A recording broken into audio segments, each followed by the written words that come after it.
Meeting to order and pledge allegiance by Kara Mindaka. Please stay on.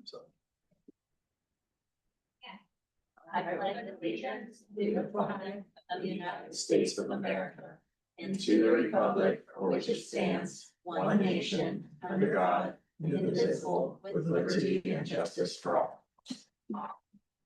So we need to give this report out.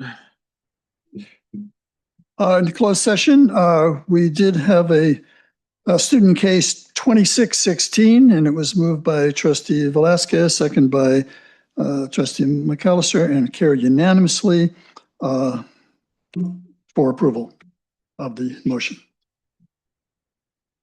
Okay, and then adjustments to the agenda. We do have some adjustments. First, 11.1B, which is the North Bay Children's Center, who runs our preschool at Fitch Mountain School, were to come and do their annual report, but they are having some issues with sickness, so they weren't able to make it tonight. So we're going to look to reschedule. And then 10.3T, which is the personnel action report, had some last minute adjustments, namely a retirement that we added to it. So it was updated and left on your blotter. Thank you.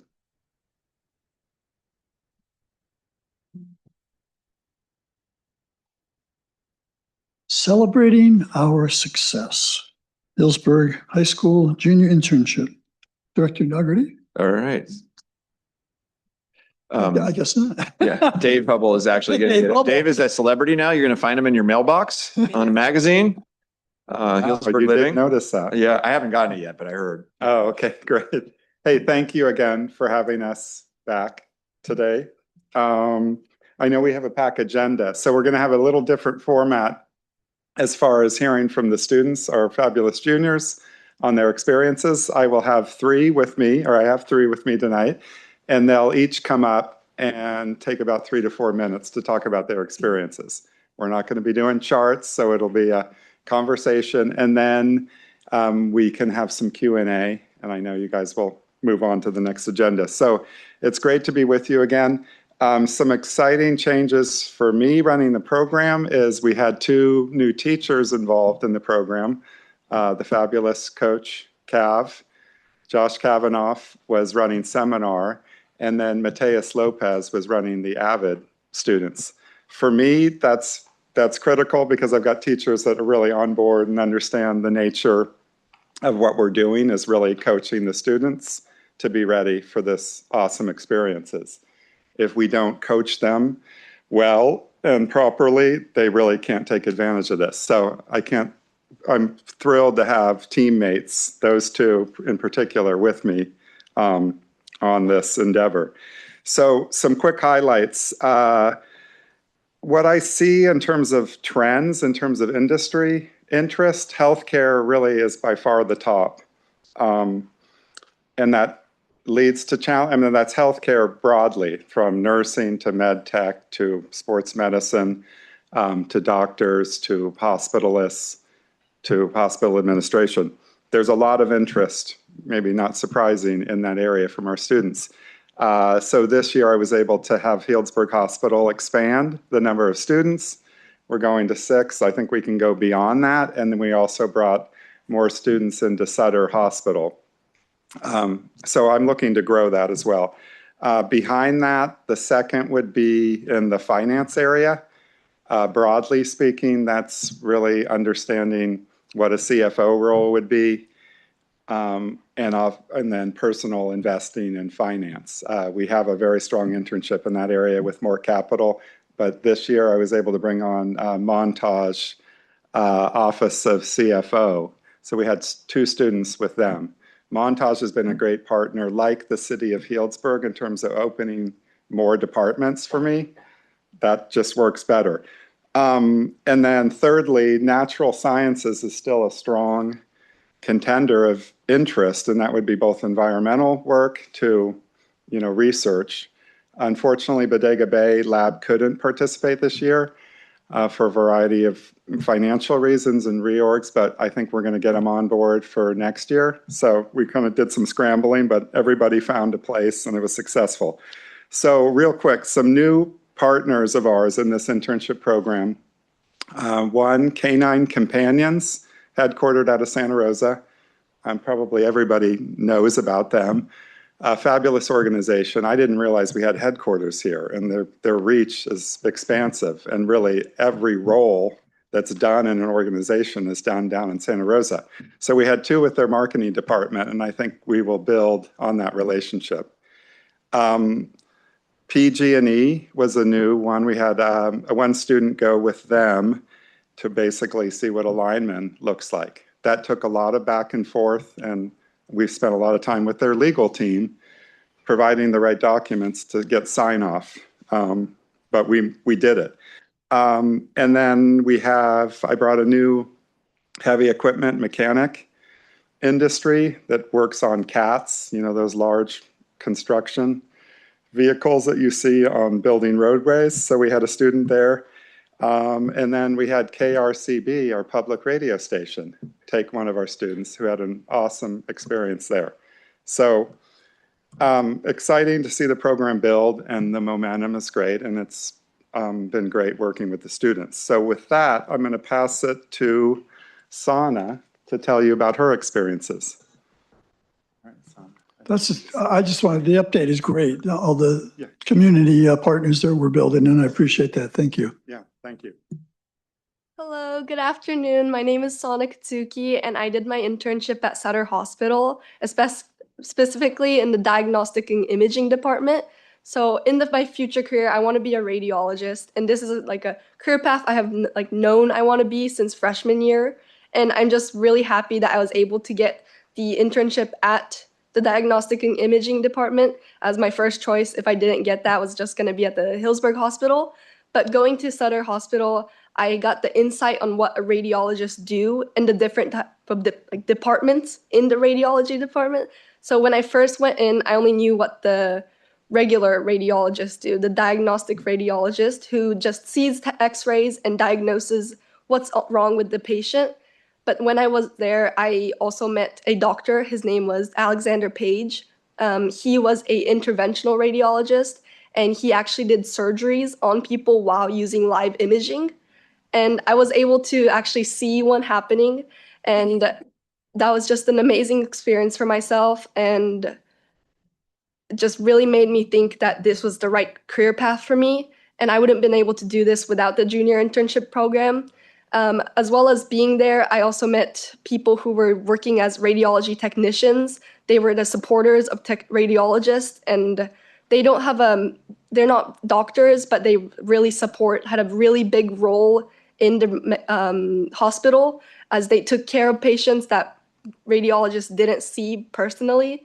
And being with them, I had a really good understanding of what happens in the hospital other than just doctors and nurses. And I think that just really gave me the insight of why I want to go into healthcare more, so I can help people. And then at the internship itself, I was able to see different departments of radiology. I saw CAT scans, MRI scans, in the cath lab, nuclear medicine, and just regular x-rays of chest, legs, and other parts where you'd actually think of an x-ray. And just being able to walk around the hospital, seeing all these people who needed help from x-rays that you wouldn't expect, I was just really amazed of what they do and really liked it.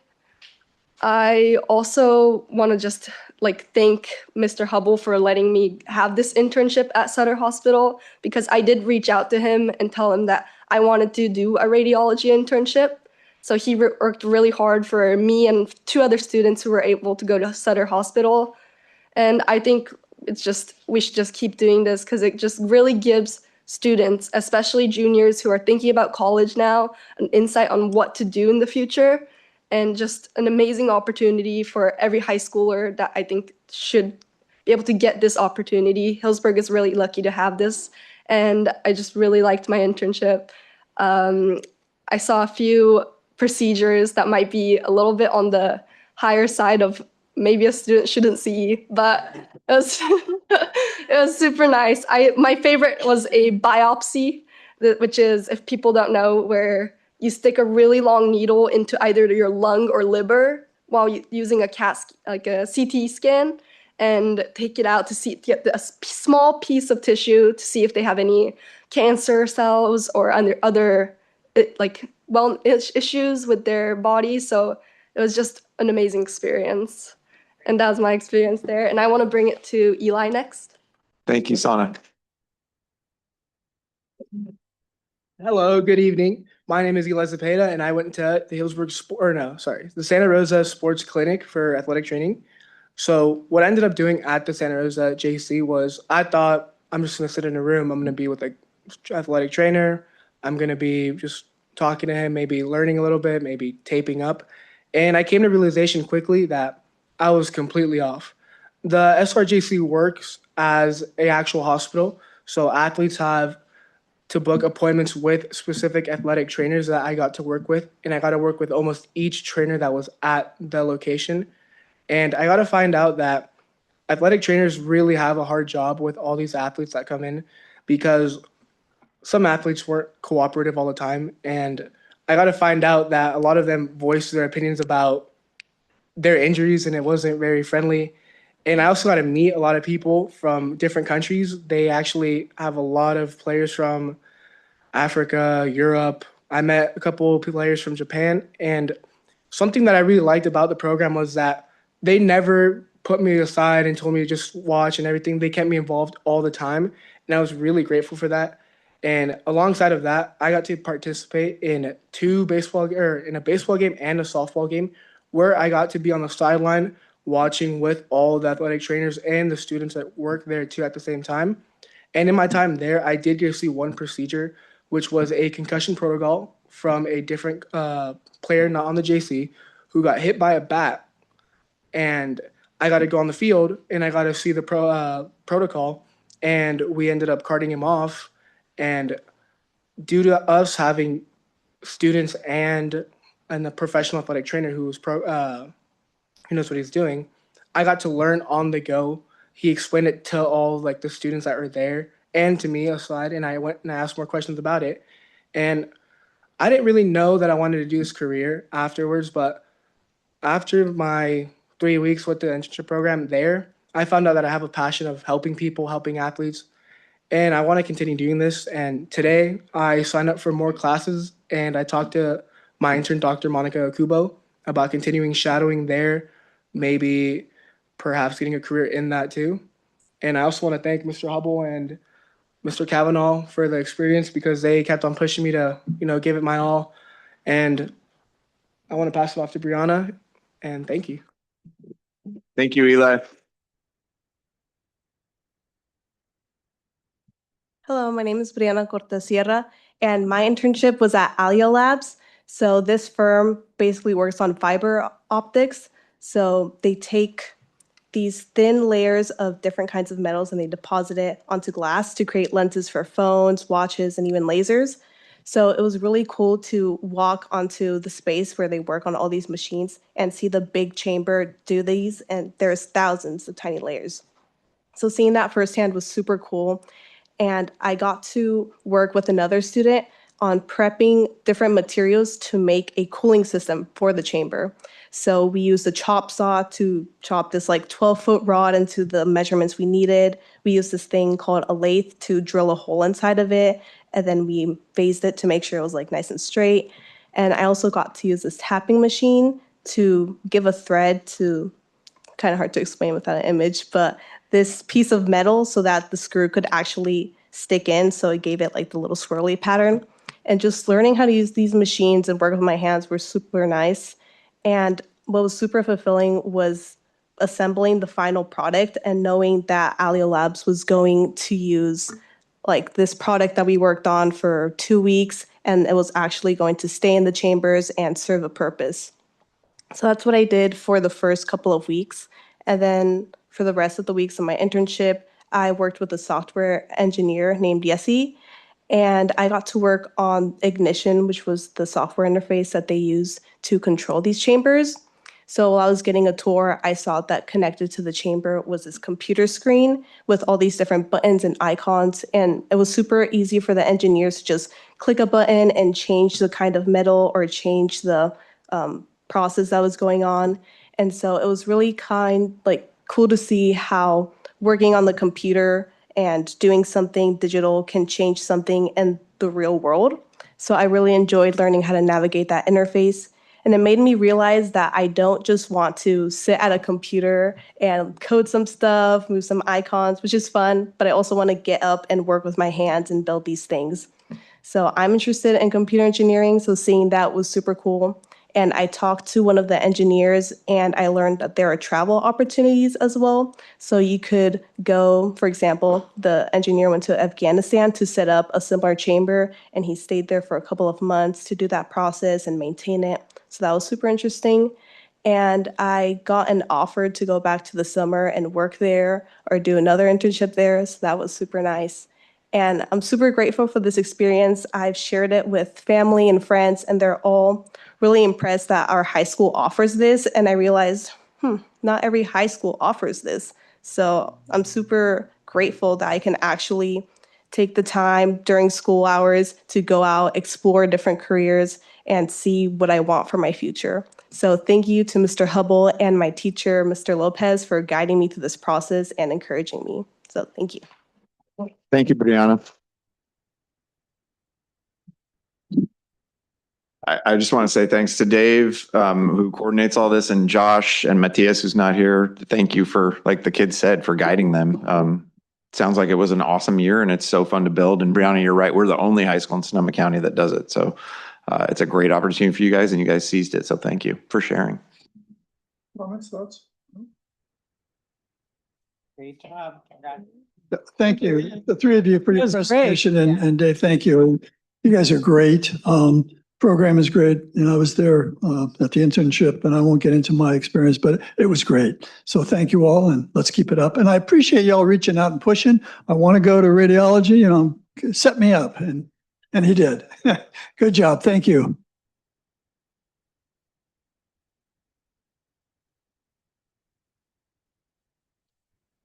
And if you want, you don't have to stay. We are going to have a preview of the play. So Play, stay for that. Okay, Yeah. stay for the play. I Yeah. apologize. Okay. Regarding public comments, we welcome you. Today's meeting at the Healdsburg Unified School District Board of Trustees. The public can comment on relevant agenda items at the time those items are under consideration. We would appreciate it if you would identify yourself with your name when addressing the board. Directions for public participation at board meetings are described on the back of the public comment card located in the basket. Members of the public have the right to address the governing board on any item of interest, providing it relates to the subject matter jurisdiction of the board. Your request to address the board will be heard at the time the item is being discussed. In accordance with Board Policy 9323, individual speakers shall be allowed a total of 3 minutes to address the board for a maximum of 20 minutes on each subject matter. I'm going to pause for a minute. At our last meeting, we were very lax in that. I'll own that responsibility. There were reasons for that in my mind, but we will hold to 3 minutes, so please know.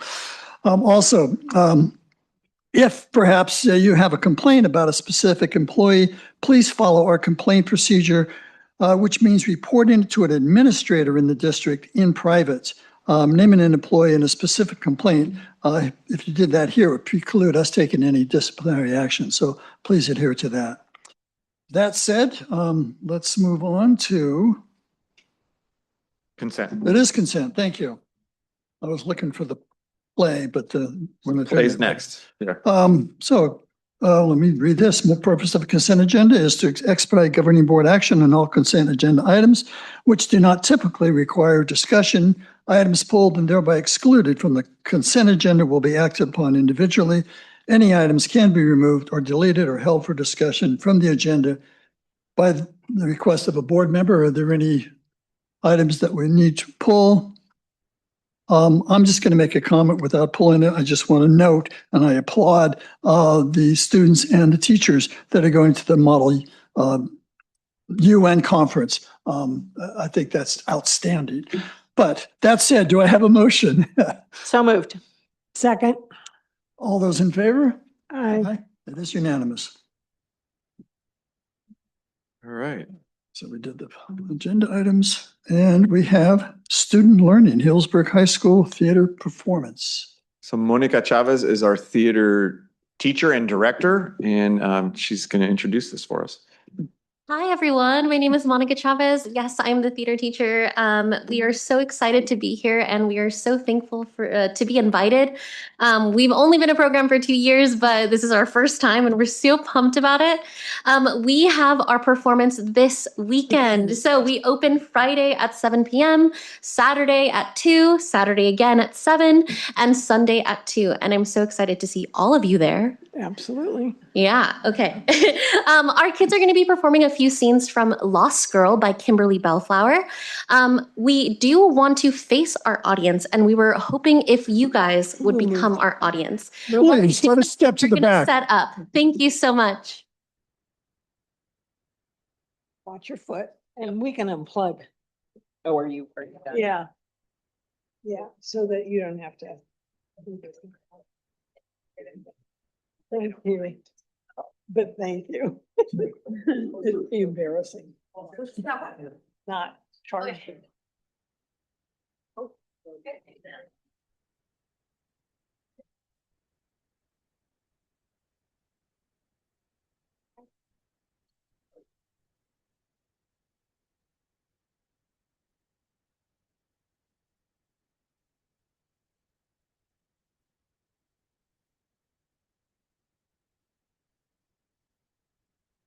Deep breath in. Shake out those nerves. You got it. Question. Thank you.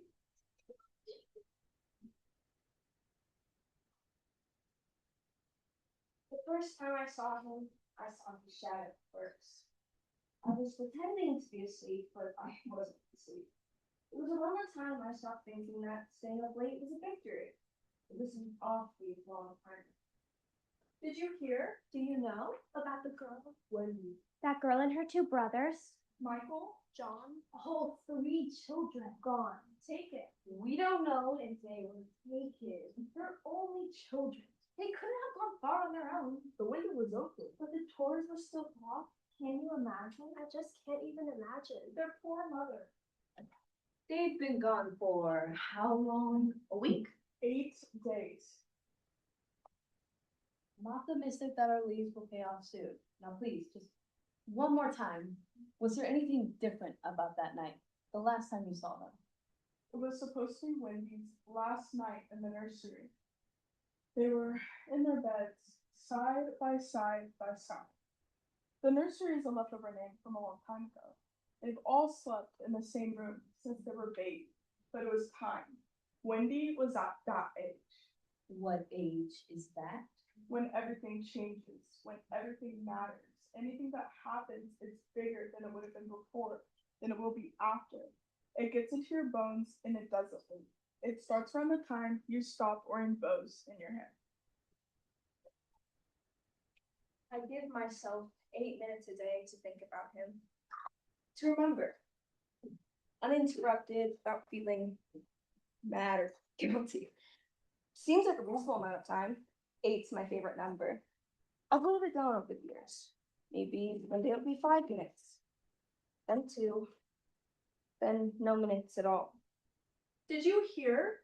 You know, that girl. What was her name again? Those children. The ones who were gone. They're back. Where did they go? What was the word? It sounded made up. Neverland. These boys, were they in danger? Is that why you brought them with you? No. Was it him? Peter? Where does he live? You won't find him. What if you showed us the way? Can you fly? Can you? I could. I don't think I can anymore. That sounds dangerous. It is. Was. What can you tell me about him? He loved stories. One night I heard him cry when he thought I was asleep. I never asked why.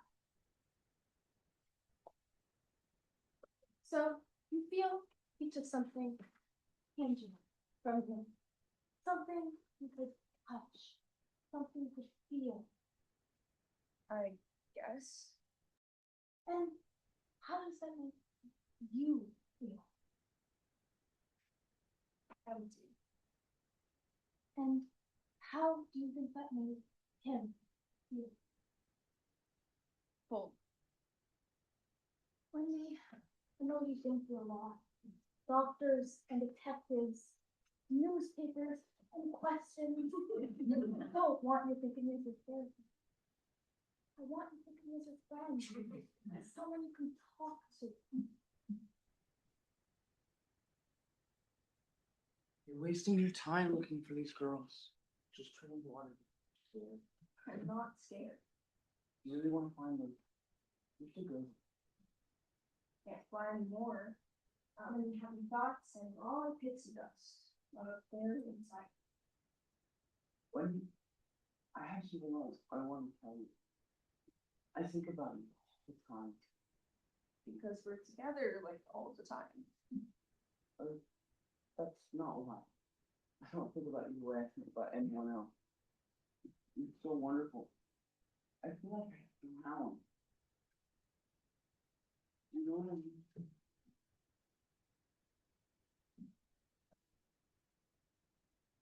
When I find him, what do you think I should say?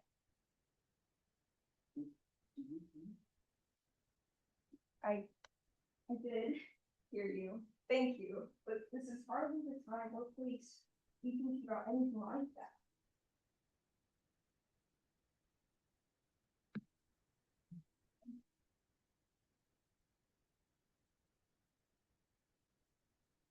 Did you hear? Do you remember? That girl. Wendy. How old is she now? Old enough. She grew up. She's growing up. They say she hardly leaves the house. Still. They say she cries all the time. Still. They say she doesn't sleep. Still. They say she doesn't have any friends. Besides those boys. The law school. I forgot about the boys. She never got over it. Just even try, they said. How long has it been? Long enough. She's had time. She needs to get out more. She needs to have fun. She's not thinking about it so much. Didn't she leave him? He was supposed to come back. He promised. And he never came back? He never came back. And then? Did you hear? It's terrible. In the middle of everything. Her father left. Where did he go? Another town. Away from her. Away from her mother. It was too much. Some men can handle more than others. Did you? Her brothers left too. But she stayed. There's room about room. Well, the room where she met him. I feel sorry for her. Don't. The first time I saw him, I was wearing this blue nightgown my mother had bought me. The fabric was so stiff that it scratchy. It was so pretty I didn't care. I give myself 8 minutes a day to think about him. Then I feel up the thoughts. Things I want to forget. Things I want to remember. Things I want to have around, but not inside me.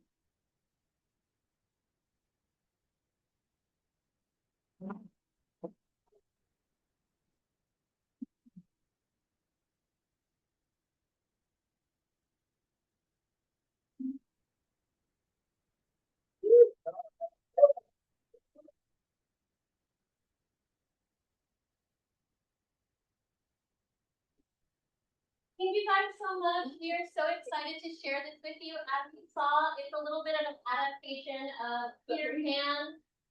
It's after Wendy has grown up and left Peter Pan. She still waits for him. She still pines for him, and she decides that she's going to go find him. Only to find out that Peter Pan took other girls to Neverland. Oh yeah. I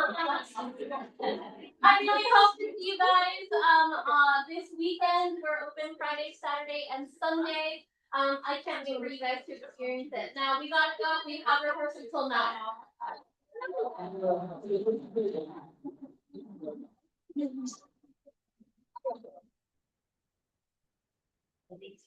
Thank you guys. Thank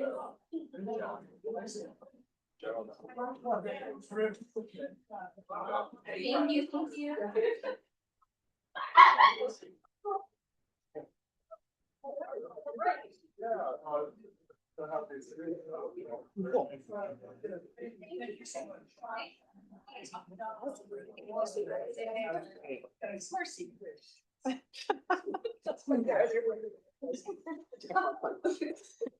Thank you. I just looked at, like, in the Me Too era, that's really I expect everyone there on Friday night. We have special day class overview. Yeah, so we have Director of Student Support Services Kevin Bean here, and our teacher from HES who's going to be taking on this new, or actually creating this new program, not even just taking it on, Emily Hansen. So they're going to share with you about the new LEAP program that's going to begin next year at HES. Well, thank you very much. Thank you especially to Emily Hansen for being here today. And Chris, I'm going to look at you, and if I'm getting too far away from the mic, you give me a finger, okay? So LEAP program. So the LEAP stands for Learning, Empowering, and Achieving Potential. And this is going to be a new TK through first grade special day class for individualized learning and inclusion. And so what we're going to do with this, we're going to offer targeted, standard aligned instruction, social emotional supports, and family collaboration to meet our diverse student needs. And our core team is Emily Hansen, Principal Christina Hopkins, and myself. And so we've been working this year, pretty much all year on and off to bring this to you.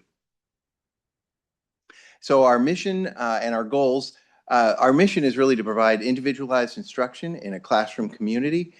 We want to promote academic progress, social emotional growth, and self-regulation. These are some key areas that we see some of our kids struggling in.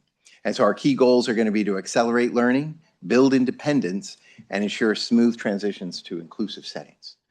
And Emily, you can jump in anytime. Okay. She's good. She told me you do this, but I didn't want everyone to think she's moral support. All right, thank you. All right, next slide, thank you. So one of the things I wanted to share with you all is about what we call the continuum of services. And this is kind of special education jargon, and it comes out of the IDEA, the Individuals with Disabilities in Education Act, which just for everybody's information is 50 years old this year. So the IDEA requires a continuum of services to be available for students.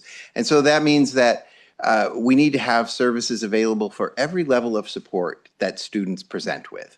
So for right now, for extensive support needs, for kids who need the most support, our continuum includes access to programs that we call consortium programs. So these for us are at Windsor Unified School District and at Sonoma County Office of Education. Windsor Unified School District, we used to call this program the North County Consortium. Windsor itself retired that name, but oftentimes we still use that as shorthand. And so the other kinds of things on that continuum are non-public special education schools. And so these are schools, for example, like Inova or Sierra School, where we sometimes will place students because of the specialized programs that are offered there. For students with more mild or moderate support needs, our continuum includes speech only, right, where we're having kids go to see a speech teacher.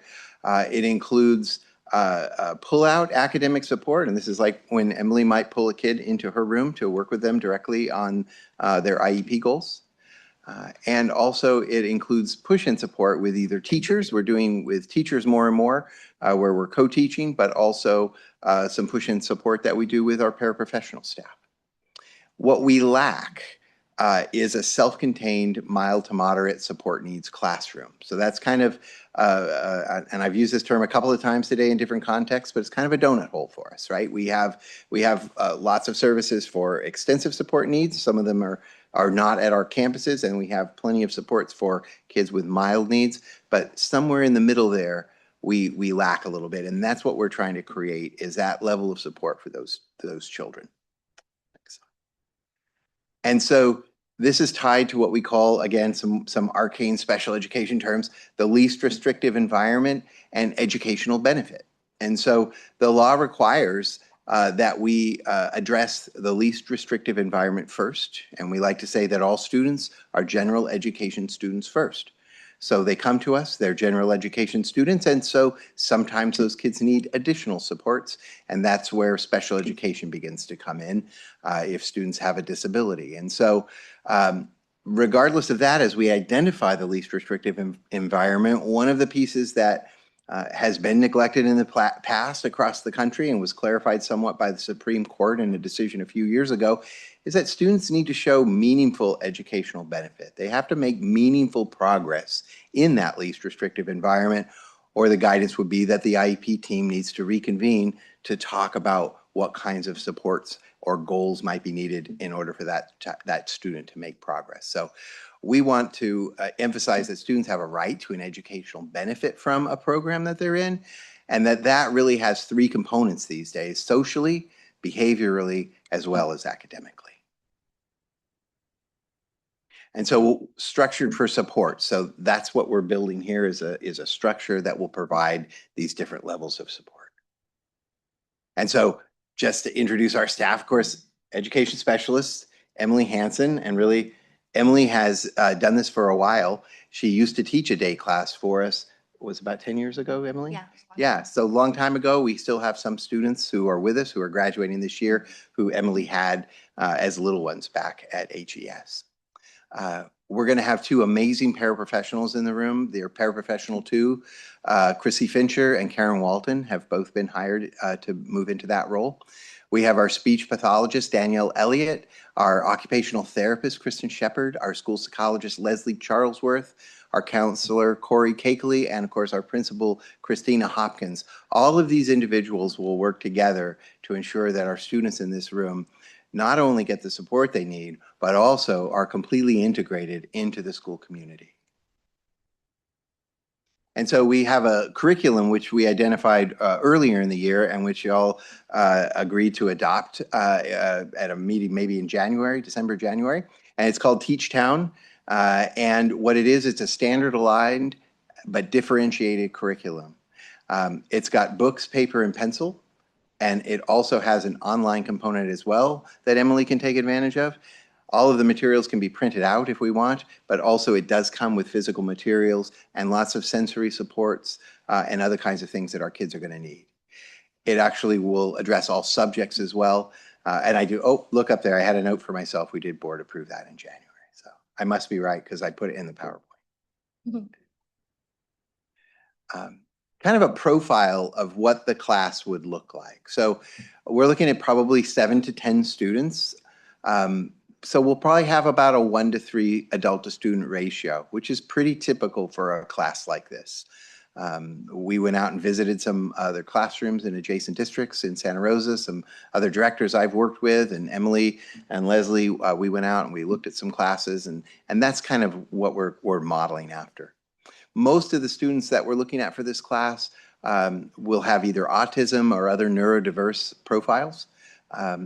They're students who are going to struggle, who are presenting at school struggling with social skills, relationship skills, or self-regulation skills. And those skills foster academic success. And so these students sometimes struggle academically because of that. We want to focus on building those skills so that they can achieve independence and increase the amount of time they're in the general education classroom and eventually exit this classroom to be fully mainstreamed with whatever level of support they need to access that curriculum. We want to focus on building classroom community in both the LEAP class as well as the mainstream placement and as well as the overall school community.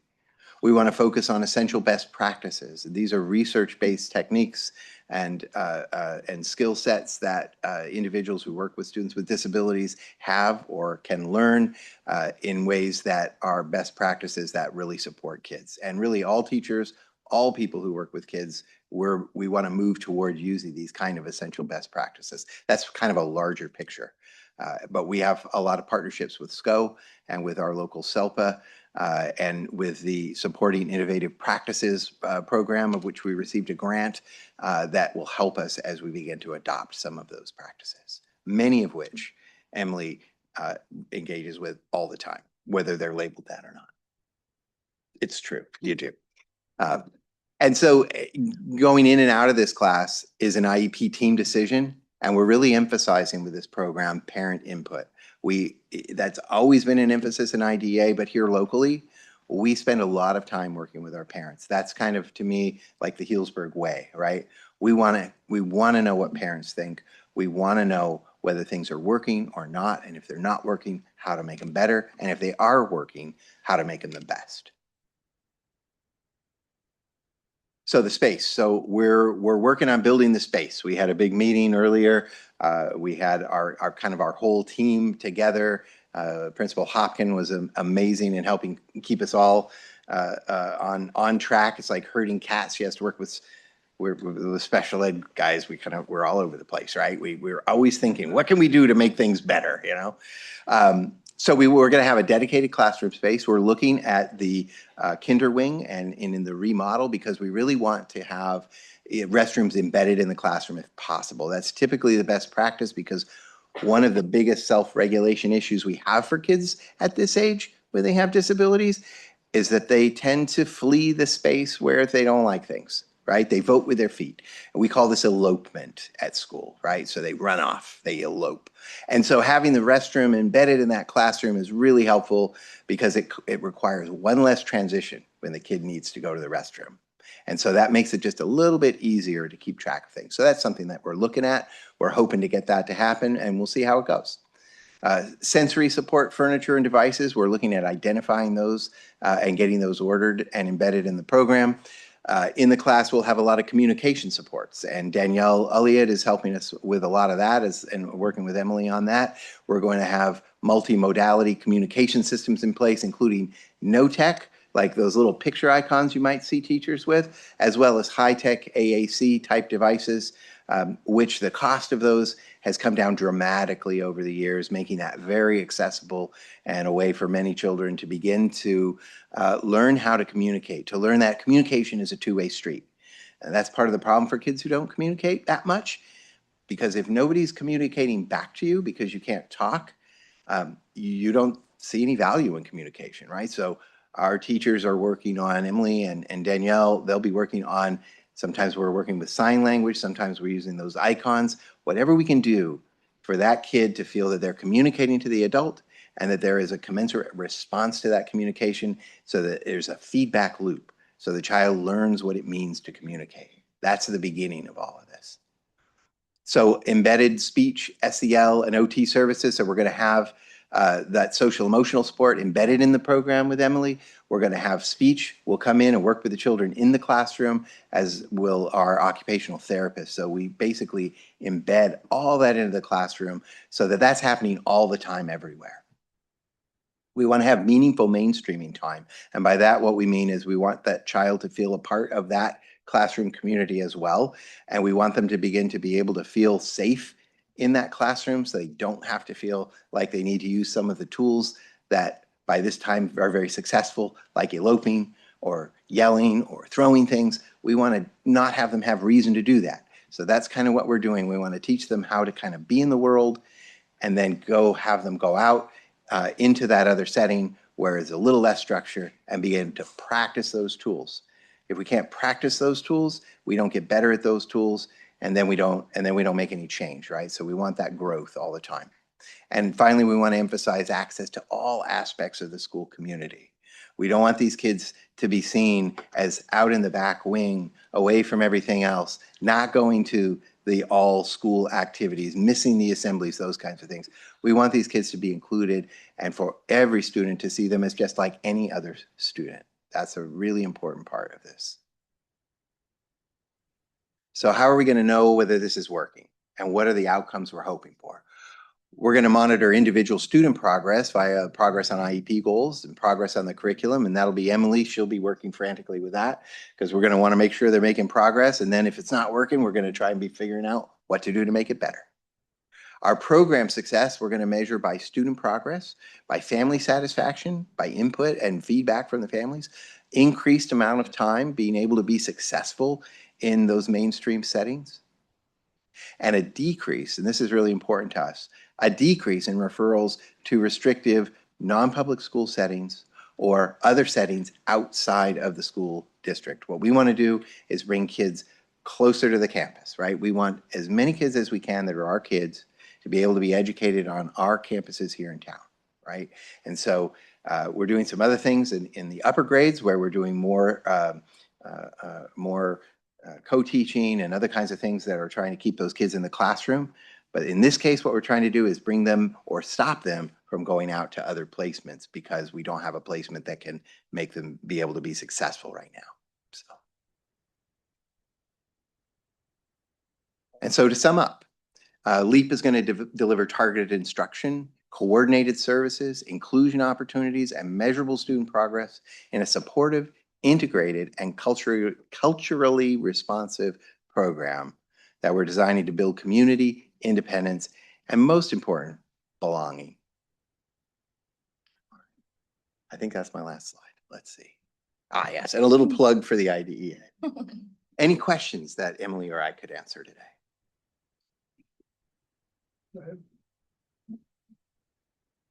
I'm just really happy that you're doing this. And thank you, Emily. Thank you, Emily. I have to say, I'm very grateful to Emily. And I could probably get gushy, so I won't do it. I hope she knows. And I would second that. And it's interesting to see, I'm not sure progress is, but the advances in the classroom for special ed kids that my history, 20 years, 15 years ago was. And, I appreciate you getting up to date, or me learning about how you're up to date and how our kids will be there as well. And also the inclusiveness of making sure that they're in the regular classroom and also participating in the other school activities. I really appreciate that. And Kevin, I would really like you to come up with another term besides disabilities. You and I've had this conversation about other abilities or a different kind of a description, because People with disabilities, like, that's the term that they prefer. is it? Yeah, yeah. Starting with people, right? That's the other, that's an important part of it, is the word order. Yeah. Thank you. Yeah. So, and I want to gush about Emily, given I wasn't involved in the conversation, but this is kind of Emily's passion. That's my impression, at least. And when we were contemplating creating this program, it was my impression, she came running, wanting to do it, right? So really lucky to have her. She's a fabulous teacher, and I know she's going to do a fantastic job with those kids. So, yeah. Yes, a very strong. Absolutely. Come on up, Christina. Yeah. The two paraprofessionals that are going to be working in the classroom they have a lot of experience with students who have autism and other disabilities, and they really are supportive. Like they're just really solid employees. And I just think it's going to be such a strong team to support this new program.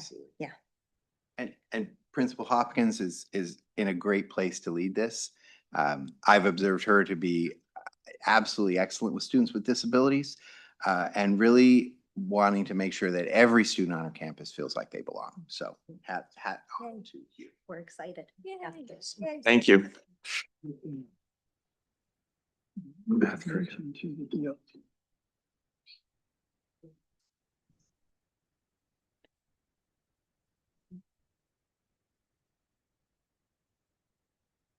And Principal Hopkins will talk about the math curriculum for Healdsburg Elementary.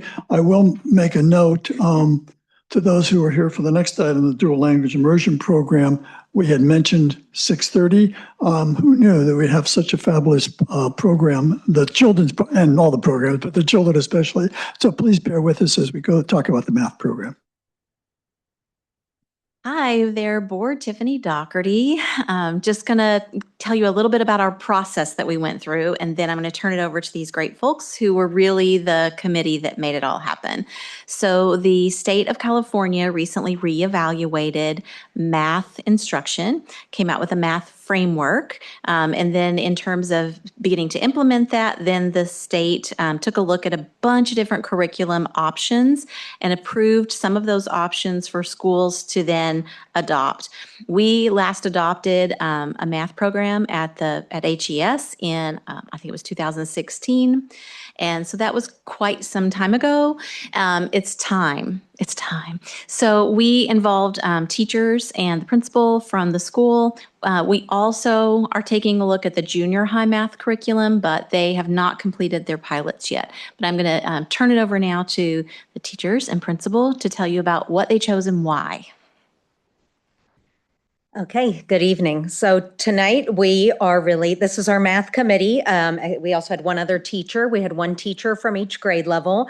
And so we have decided to select the iReady math curriculum. And so really we started this process with a training at SCO where we learned about, good practices for adopting a new curriculum. And then from there, Tiffany supported us with looking at a whole bunch of different math curriculums. She got some samples from different companies. So we can kind of take a preliminary look at the materials. From there, we selected 3 programs, which is Carnegie Clear Math, Eureka Squared Math, and iReady.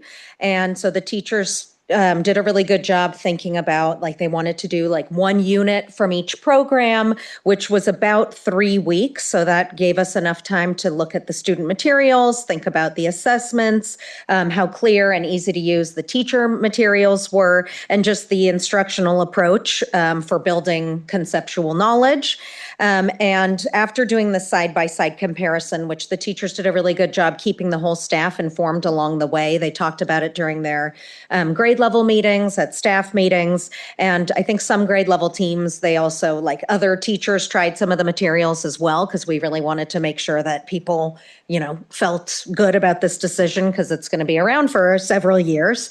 But we decided that iReady felt like it was a robust framework that really helped to provide differentiated instruction.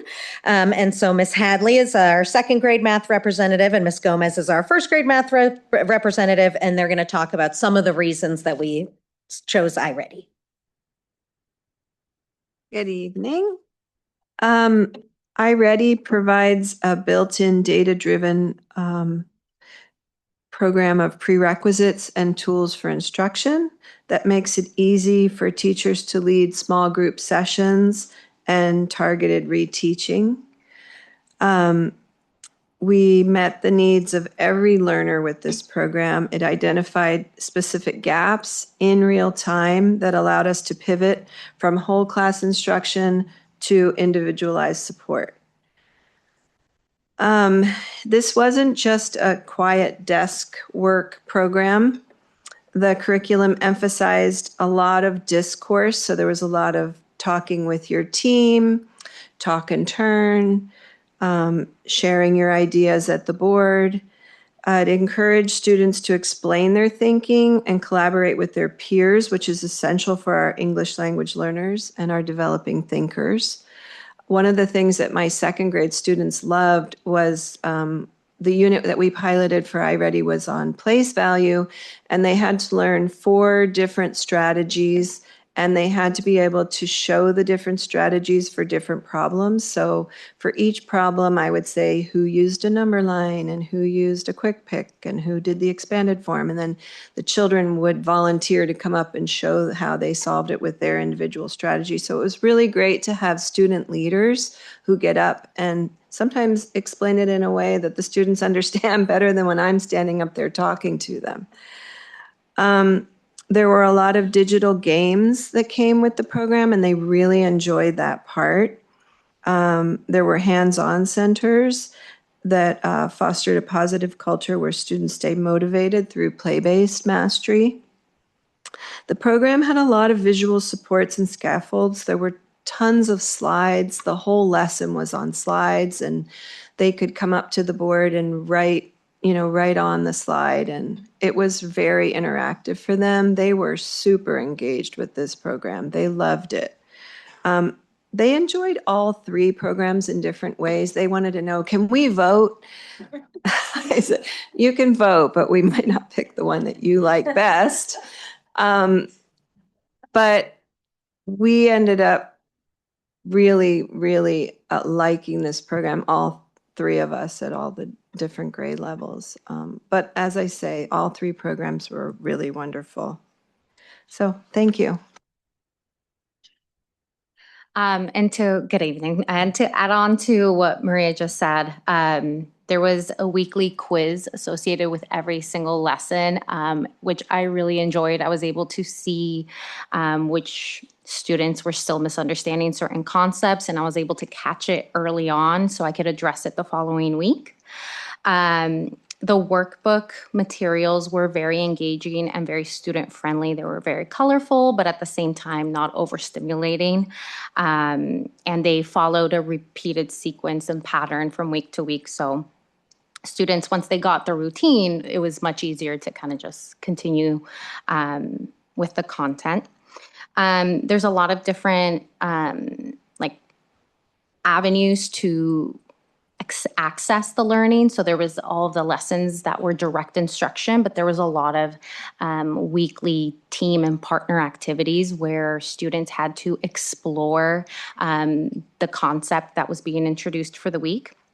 And that was really great. It gave me an opportunity to walk around my classroom and see and hear in on the conversations happening. So that gave me another access point to understand where students were at.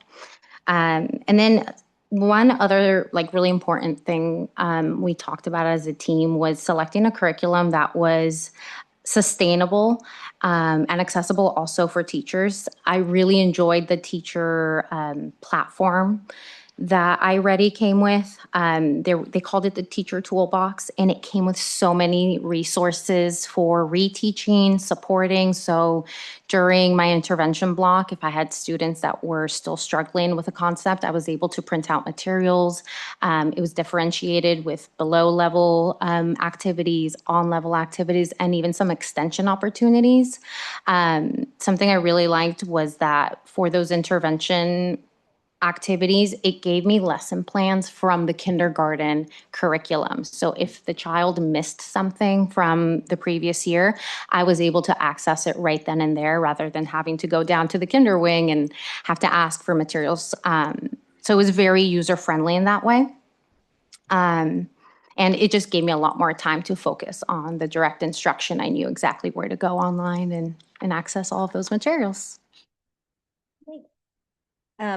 And we just felt like with iReady, it really supports educational equity. One of the main things we liked, as mentioned before, was a lot of discussion. That's something that sometimes can be hard in math, like teachers are trying to explain concepts, but we're really trying to get students to understand concepts by saying it in their own words, like being able to explain it helps students learning, and it really supports our language learners. So we really liked that piece. And also just the visual supports, all the scaffolds, the opportunities for language development. There was a lot of small group opportunities to be able to push kids who needed, more, or kids who needed extra support. So we just felt like it provided an accessible entry point for all students. So we feel really confident about this decision, and we're really thankful for all your support, Tiffany, for helping us pick this curriculum. Yeah. Stay here for a second because they might have questions of you, but I did want to mention that as part of the backup, you do have the quote from Curriculum Associates for iReady. And so it's approximately $60,000 for a 6-year adoption. However, I do want to mention that that is coming with all materials for all 6 years. It's also coming with an assessment that will be able to replace our STAR assessments and actually helps the teachers to do planning directly from that iReady assessment. So that they go in, they put in which unit they're going to do, and the system will tell them which skills and students may need in order to be successful in this unit, and which kids have them and which kids don't.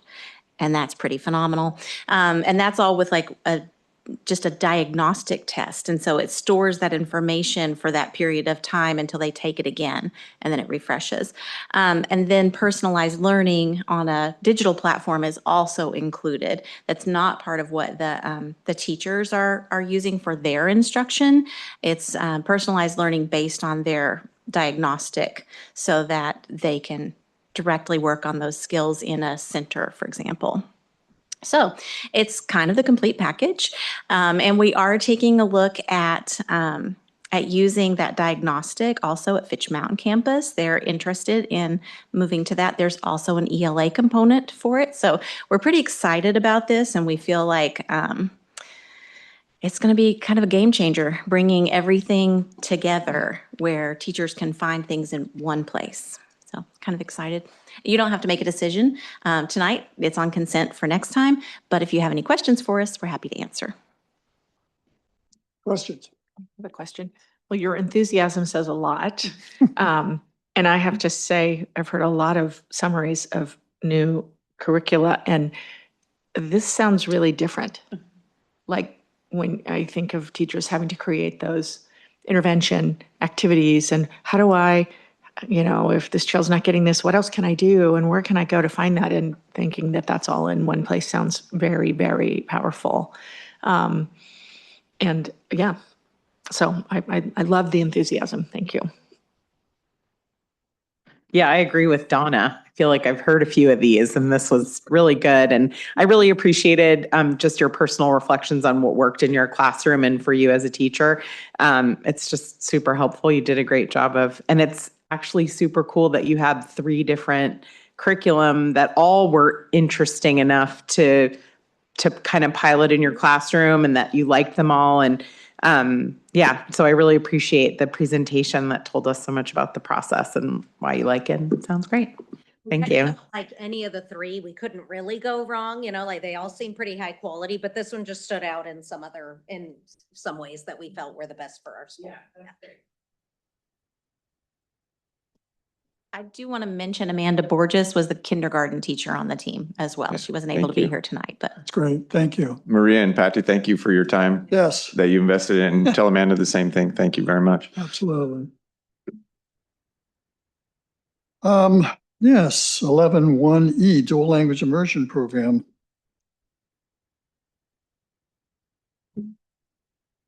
Been asked to read. Members of the public are invited to address the governing board on this topic of discussion, the feasibility of the dual language immersion program in Healdsburg schools. We invite you to speak to share your thoughts. Individual speakers will be allowed a total of 3 minutes to address the board with a limit of 20 minutes for all speakers. In the interest of time, we ask speakers who go over the time limit to please end your comments at that time. In the interest of hearing as many perspectives as possible, if another speaker has made the same argument you intend to make, please either refrain from speaking or simply voice your support. We also ask that you refrain from applauding after certain speakers. There are diverse points of view, and we want all to be comfortable sharing their perspectives. Finally, we will not be allowing interactions from the audience during board discussion in order to maintain civility. Thus, if you wish to make a comment, please do so only during the public comment time after the staff presentation. And I remind all that the public comment cards are at the back of the room. I also just want to say I'm going to be the timer and I'm going to interrupt you at 3 minutes, and it's not personal, but I'm going to cut you off. It has nothing to do with you. It's just we hit our time. So please know that. I'll be holding up a yellow with 30 seconds to go and then a red, and I'll probably count to 5 and then cut you off at 3 minutes. So, okay.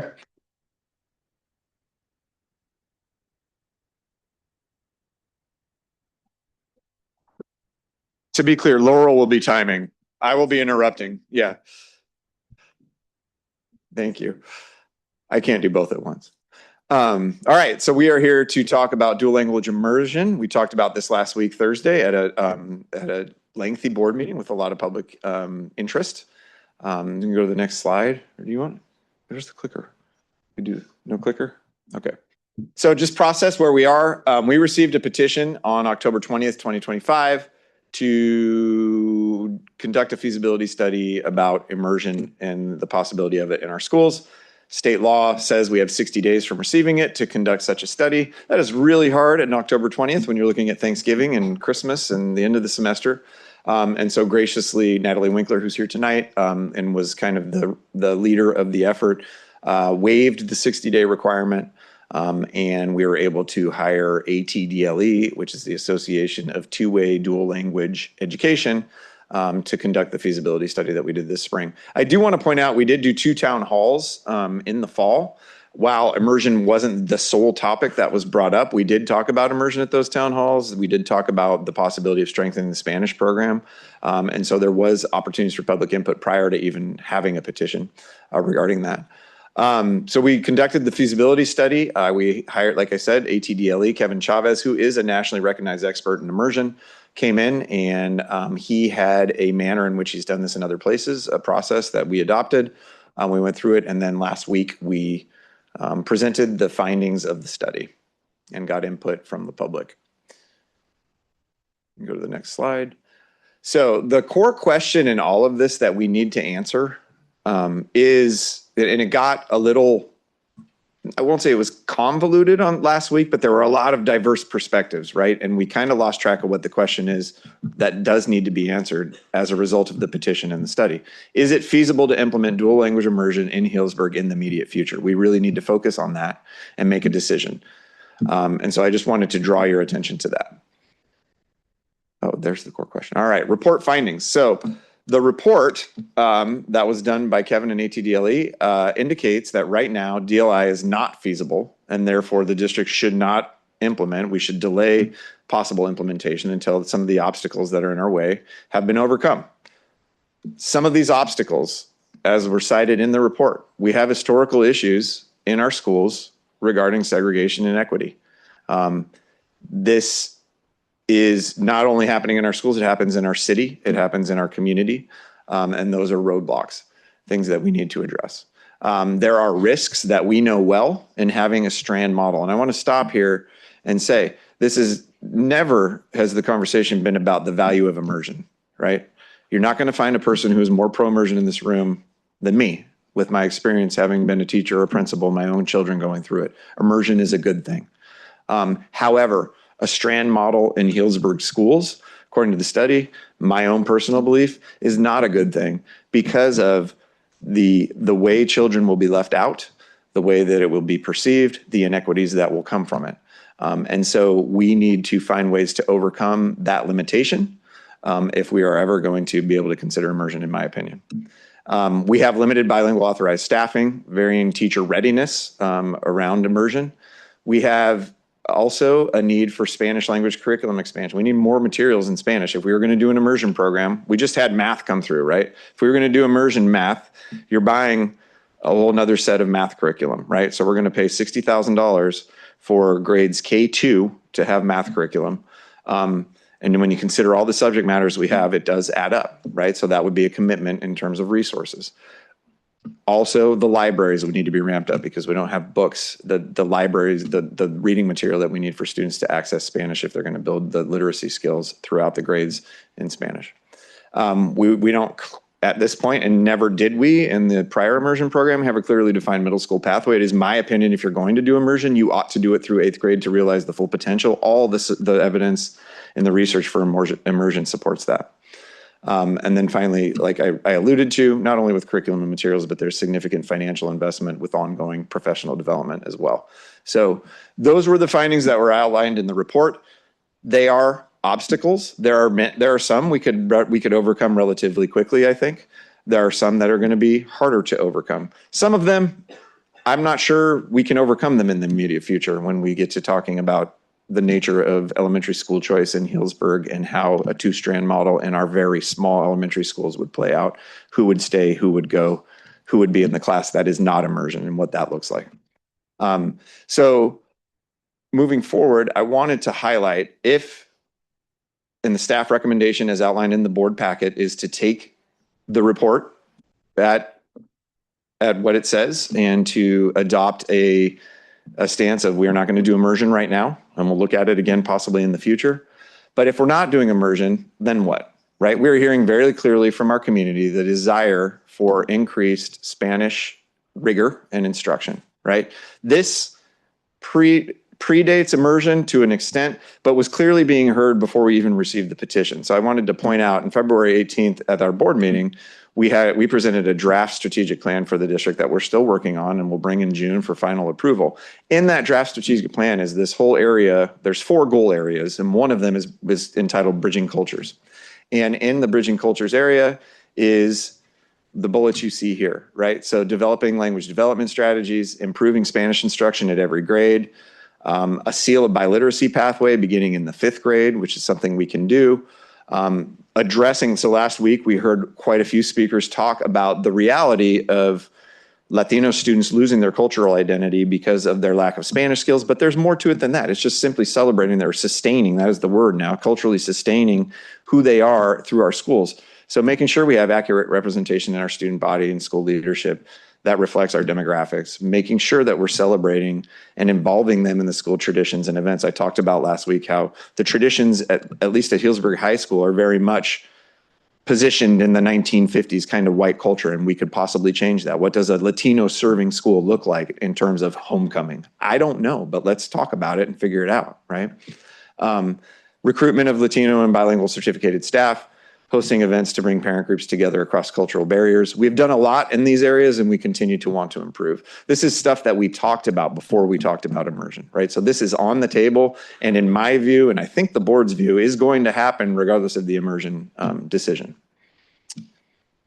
So if not immersion, how do we build a better bilingual program? I just wanted to offer a few things. So, and some of this is a big lift, right? So I mean, I don't want to oversimplify here, but you just heard the teachers from HES talking about this incredible curriculum that supports their work in terms of they have weekly quizzes that are common formative assessments that give feedback on what students are learning. They are going to have a scope and sequence built in for math that they've been working on already.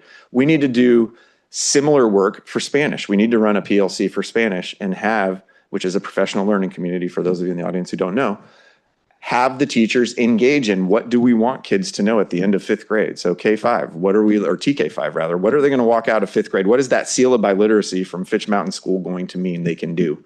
And then when they get to 6th grade, how are we going to support their language learning? What do we want them to know when they get to high school?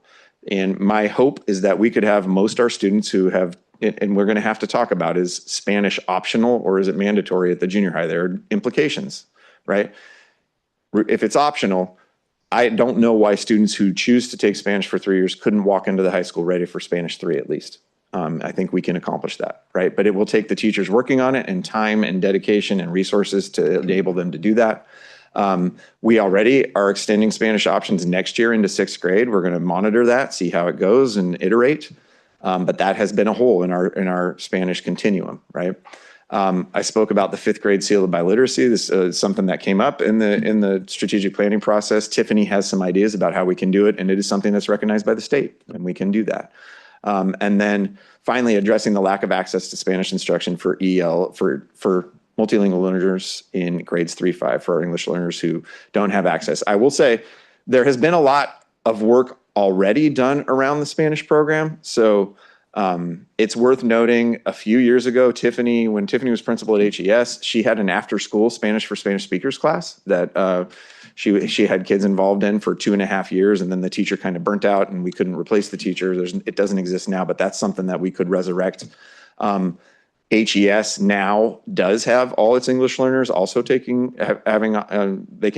the Spanish class as well, and so they're not excluded that way. So we've made progress there. The junior high, we've really upped the level of teaching since COVID, and we have a continuum now where students access Spanish 1 in a 2-year program, grades 7 and 8, and then they can walk into Spanish 2 as freshmen. In fact, the number of Spanish 1 sections at the high school has shrunk dramatically over the last 3 years. We just don't have the need to offer it because kids are ready for an increased level of Spanish. And the junior high has also created in the last 2 years a Spanish for native speakers class, and it is full. And so we are addressing some of those needs that were voiced last week. Can we do more? Absolutely. We are going to do more, as we've talked about. It's going to be a big part of our strategic plan. But I wanted to offer that in light of the conversation last week around increasing bilingual opportunities for students in the district and having a more rigorous program. So with that, I'm going to turn it over to public comment time, and then I'll come back up and we can have board discussion and questions.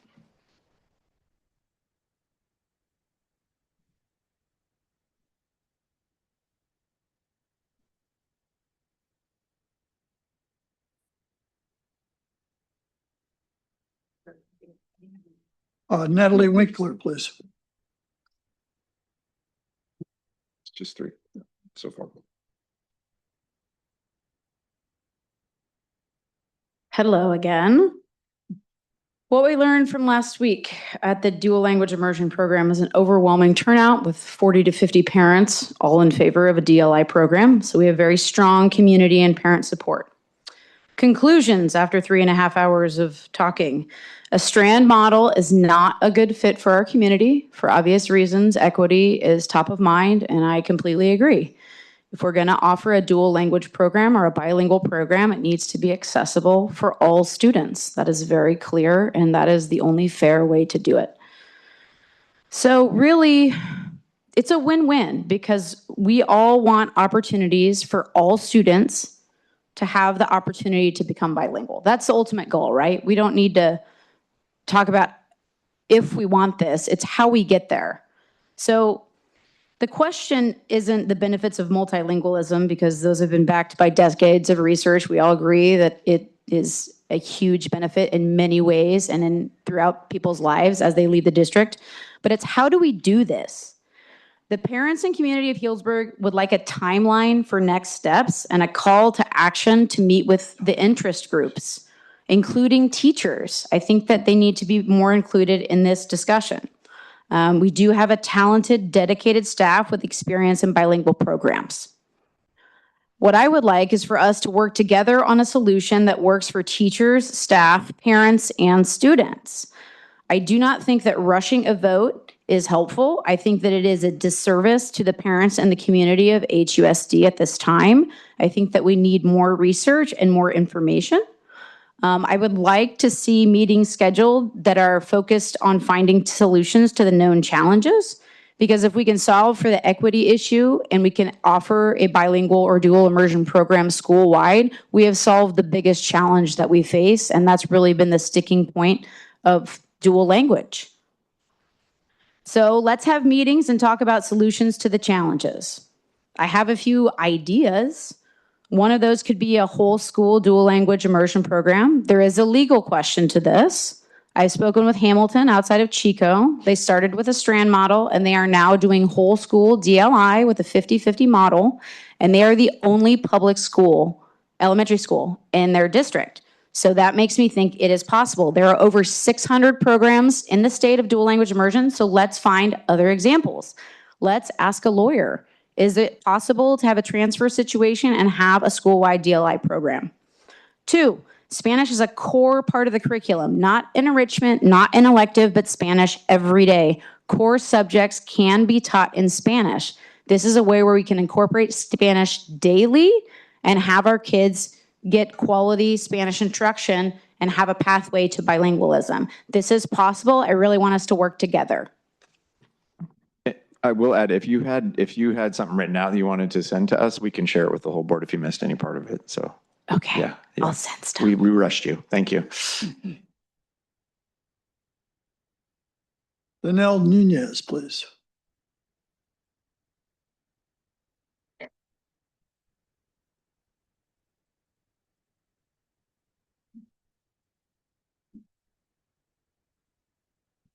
Hello, for those of you that don't know me, I'm Danelle Nunez. I've been around HUSD for a little over 30 years. Actually had the pleasure of working with Judy Velasquez for many years. Actually started off as a sub for her. I was unable to be at last week's meeting, but I attended other meetings and I was actually able to listen in on the meeting later. And a lot of things I want to say. Fortunately, dear colleague of mine, Aaron Basita, wrote a letter and asked me to read it as he could not be here tonight. And he expresses my sentiments well as a majority of my colleagues. So I'd like to read his letter right now to the board. Good evening, members of the board. I am asking you to move forward with a clear decision regarding bilingual education in our district. Specifically, I urge the board to vote against moving forward with a dual language immersion program and instead direct district staff to develop a strong district-wide Spanish language acquisition program that serves all students. At the last meeting, there was a discussion about postponing this decision to further study the challenges identified in the DLI feasibility work. However, continued delay is not neutral. It creates ongoing uncertainty, slows planning, and deepens division rather than resolving it. That same meeting also included comments suggesting that educators and administrators do not care about students. I want to be clear that this does not reflect the reality in our schools. Our teachers and staff are deeply committed to students every single day, working to close achievement gaps and provide meaningful opportunities. Allowing those claims to go unaddressed only increases mistrust in our community. At the same time, there is also real energy and hope expressed about strengthening bilingual education in HUSD. That momentum is important, but it cannot be sustained without clarity. Continued postponement risks losing that trust and that energy. The district's independent study on dual language immersion identified significant barriers to implementation. These include staffing shortages, statewide lack of credentialed bilingual educators, financial constraints, and long-standing community factors that are not easily changed. These are not minor issues, and they directly impact feasibility. Cost is also a serious consideration.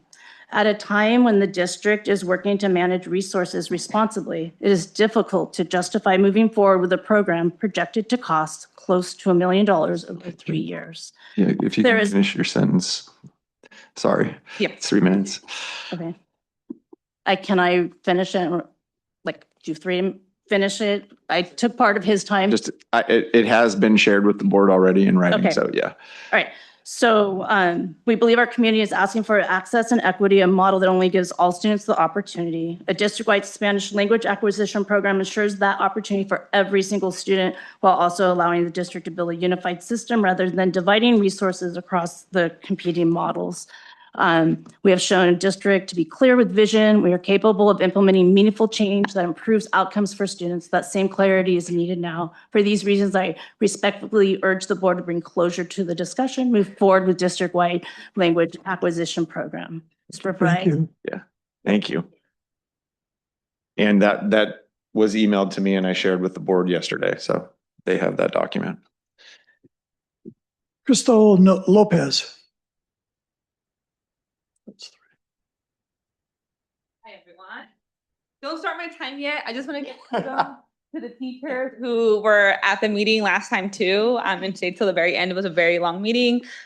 So just wanted to do that. Now you can start my time. So I just want to start by one, this was not in my notes for today, but the cost of books should not be labeled as an obstacle, I believe, because we should have been investing in bilingual books and Spanish books for a very, very long time. So I don't see that as an obstacle. I know it was presented to us today. Just wanted to state that. But good evening, school board. I'm here, very motivated, very excited. I just want to begin by reflecting. I share the same sentiments as Mr. Basita today. And I left feeling very energized in the last meeting. There was a lot of people there who showed up and spoke up. And there was a lot of passion and a lot of learning that happened in that space, especially around their love for Spanish. At the same time, I want to be honest about what I heard. There were repeated concerns that the dual language immersion program could create two separate tracks, potentially leading to the kind of division our community experienced with the charter program. That history is important. And I also want to remind folks that in that room, it was not the district that led that change with the charter program. It was the parents and the educators who organized and advocated and pushed for something even better. At the same time, Chris shared that this program could admit students through a lottery system. That raised real concerns about equity because this means access would be limited, ultimately serving only a small group of students rather than our entire community. It is clear to me that the current DLI proposal does not meet the needs of our families. I urge the board to vote no today. Continuing the DLI conversation as an open consideration only delays the progress and prevents us from moving forward with the concrete plan that serves all students. Instead, I ask that the district works with educators to build a strong continuous Spanish pathway, transition of kindergarten through 5th grade, and where instruction is tailored to meet the needs of our students so that every student is challenged and supported through their educational standards. With this, I also believe we need a clear timeline and real commitment, a commitment to rigorous Spanish instruction and to developing a pipeline of bilingual teachers to reflect our students. This is not a critique of our educators or our leadership. We have passionate teachers and a bilingual superintendent. Not many can say that. This is about building a system that matches the dedication I heard in that room. Last week's meeting showed us something else. Asking teachers to decide on the spot and allowing tensions to rise between parents and educators is not who we are. It is unfair to the caring teachers and to the dedicated parents. We are a community that knows how to build together. We already did it. We did it with the charter program, we did it with natural disasters, and we're doing it again. So tonight, the choice is not whether we value bilingualism. Everyone in the room clearly does. The choice is whether we move forward with inaction or whether we move forward with a focus on developing a strong Spanish language acquisition model. Good job. Thank you, Cristal. Are there any other comments at this time? Thank you. Superintendent Van Hubel, please. Yeah, so I will say the board is going to get the strategic plan, which is a document that is planning out the next 6 years of everything or our main goals in the district, right? And that will include a timeline that is going to be baked into the whole strategic planning process. And we're building that timeline around the bilingual program as well, or improvement of language acquisition. So that's already sort of baked into the process. Any questions I can answer? Regarding the timeline for the bilingualism, or again, my word, infusion, as opposed to immersion, what does that look like? And I know it's early, working on that, but I think that for me is one of the questions. What might that look like? Or do we have to wait till June when you present? Well, we haven't fully vetted the whole thing out yet. Correct. Principles and everything else, right? So, but it would look like the biggest lift is the top one, right? So that's giving the teachers time to work together to identify year by year what they want kids to learn and figure out how they're going to make sure the kids are learning it, and then to build that out, right? And that's going to involve the Spanish teachers at the 2 elementary schools. So that's 2 teachers, the Spanish teacher from the junior high, the 2 Spanish teachers at the high school, getting together and mapping out what could that be. So that will take time. Typically, to do essential standards work in any core subject area, we take a year. Yeah. So and then it's refined after that, right? Like it's on paper and we're building it as we go. But so it's a multi-year process to really get it to a position of excellence. And you will see improvements along the way, obviously. The seal of biliteracy, I don't think that's actually too heavy of a lift. I think we can work together on that and develop it. And that helps build the status of the bilingualism, right? And to the seal of biliteracy, I do want to say, so at Healdsburg High School, 45% of the graduates last year got the seal of biliteracy, which is the highest in Sonoma County, including places like Windsor, Sonoma, Petaluma, that all have feeder immersion programs, right? So we are doing a good job. Can we do better? Yes, we can, and we want to. But bilingualism has been and continues to be a focus for us. We also talked about, or you talked about the celebrations and events at the high school being grounded in the 1950s. Yeah. What kind of a timeline? So, I mean, would you be building that simultaneously? It's a multi-year approach. Tate and I have started. We met with the Mile Club now twice to kind of engage in the conversation, and it's a little bit mind-blowing to them when we talk about it. Like they're thinking, and there's not a lot of like quick, okay, let's do this, let's do that. It's going to take ongoing dialogue with kids and really giving them ownership and voice in the process. We also are taking steps to make sure that our leadership class becomes more representative. That is the class that drives all those activities. Right. And so as we're able to make improvements there, that's going to also help in that situation. So and it may be they like the events we do, who knows? But like, like little things came up already about like, can we have more around Mexican Independence Day in September? Can we talk about the DJ and the kind of music that they play at the dances? We'd like to have, more Bad Bunny, or whatever it is, right? More Latino focused music. So that stuff came up, but it's really just kind of scratching the surface, and it's going to take time and dialogue to be able to build it. So it would go on simultaneously. Correct. And it's already started. Like I said, Tate and I have already engaged. Right. Okay. Thank you. Adding on to the Mayo Club conversation, when you meet with the students, you give them the prompts or questions ahead of time of what you're going to talk to them about, or The first time we didn't, Okay. and then the second time we said, we're coming back with the same question. Okay. Right, yeah. Just because So, as a high school student. And we did it again, like, we're gonna come back and we're gonna keep talking about this, because it's just something that's outside the box for them that they haven't thought about, so. I would also Yeah. like to say that for the next one that you host, that you guys have, I would like to be invited to that, just because that'd be cool to Sure. talk to them. Yeah, it'd be great to have your perspective there. And also, are we asking parents, community? So, I mean, at the high school, I understand, even the junior high, but at elementary, involve the community, the parents. Yeah, I mean, building on that, I Yeah. guess we have a lot of community enthusiasm around this right now. mhm.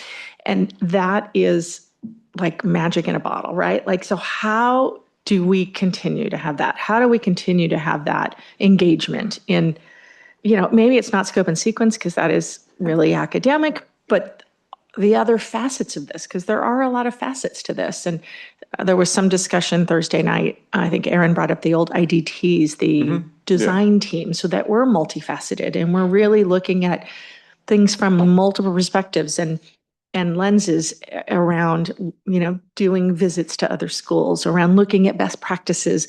And then as he kind of summed up, that we ended up not copying one program, but we took the best of what we saw that worked for us. And now we really see those results. So I guess I agree. I mean, parents, whatever, but like, how do we keep people engaged in this process? Because it is going to change our schools a lot. Yeah. And I think absolutely for the better. And I think last week we discussed, I didn't put it on the slide, like the idea of doing a committee, a task force, whatever you want to call it, around this bridging cultures goal. That would have parents, would have teachers and staff working on that. So that's something that I think we will also pursue. I will say we also have active ELACs, right? It's not as if we are not getting input, right? And so like making this front and center with them so that they understand what the charge is and what can we do to be more culturally sustaining for their culture. So, yeah. Well, and the ELECs are a fantastic source of information and input, but I'm talking broader because this affects every student. So, so I would love to see ways that that's happening in an overall way we're looking at this. And I would agree. And again, I'm going to the math, going to what Aaron spoke to, is going out and looking, not just obviously our community, but who else is doing what. Yep. And I know you know this, I'm just voicing it. So I would, invite you to get out, and I don't know where they are. And I think I've said this to you, I feel poorly about my behavior because we have had the question come up at board meetings more. And my white self sat here and said, yeah, we should, as opposed to maybe pushing harder. But I'm glad that the community has spoken. I'm glad that the administration and the staff is listening, the board is listening, and I'm glad that we're moving in this direction. I'm very, very happy. Yeah, I would add that we have made dramatic improvements, right? So pre-COVID, charter school, other program, and it's not the charter school's fault. I don't want to demonize the charter school. The problem was Strand, right? We had separation of parents, like the active parent groups were separated. We now have Latino representation in PTO, and they are working in tandem across cultures to throw events together. It's kind of unheard of. It doesn't happen in a lot of places this way, right? The fall festival that we do at the elementary schools is a lovely event that really bridges the cultures and is representative of our student body with their parents turning out to throw this carnival. And so we have made significant progress doing these things. And the Spanish options that I have spoken to, it isn't as if we haven't been pursuing it. We are. Can we do more? Absolutely. And we've already talked about doing it, bringing it to you guys in February. So. Go ahead. I don't have a question, but I just want to really acknowledge that I feel like this whole conversation has come a long way. And I, again, really want to acknowledge parents who have such passionate and enthusiastic input into this, and your recognition of that this is more than just like what this is doing for my kid, that this is really a decision that needs to be made district-wide in terms of what's best for the district and for every kid. And so I just want to say thank you to that. I think this has been a really, I mean, I didn't go to, well, actually, we did go to one of the forums, but just to see this whole process kind of start from where it started and end up here with full support and commitment around improvements is in this way, I think is it's great. It's great to see.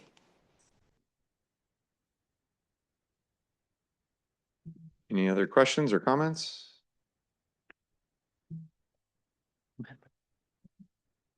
Yeah, you want to go? You want to go? I mean, I have a little statement that I wrote that I kind of wanted to voice, so Do it. I'll read that now. Now, I guess. She has as much as she wants. So I definitely want to start by acknowledging the passion and care our community and staff have shown throughout this process, and it is clear that we all want the same thing, and that is what is best for our students. Our teachers and staff care deeply about our kiddos. They show up every day committed to supporting them, and I truly don't believe that anyone in this conversation is acting without the students' best interest at heart. My biggest concern is equity.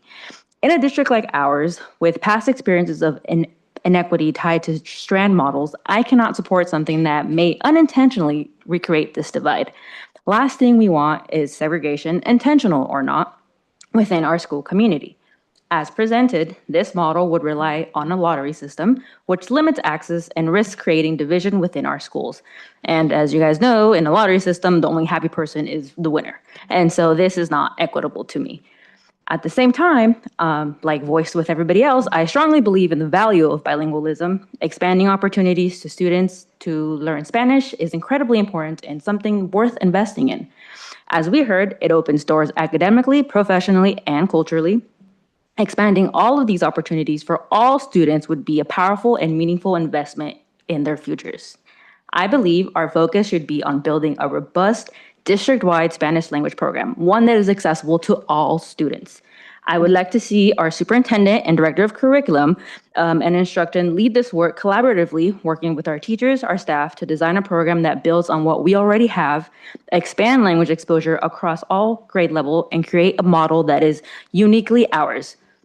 We don't need a traditional DLI structure to be impactful. We have the opportunity to innovate and develop something that fits better the needs of our students and our community.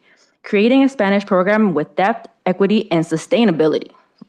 I do believe that we should continue to explore the DLI as a future possibility when we're better positioned for a successful and equitable implementation.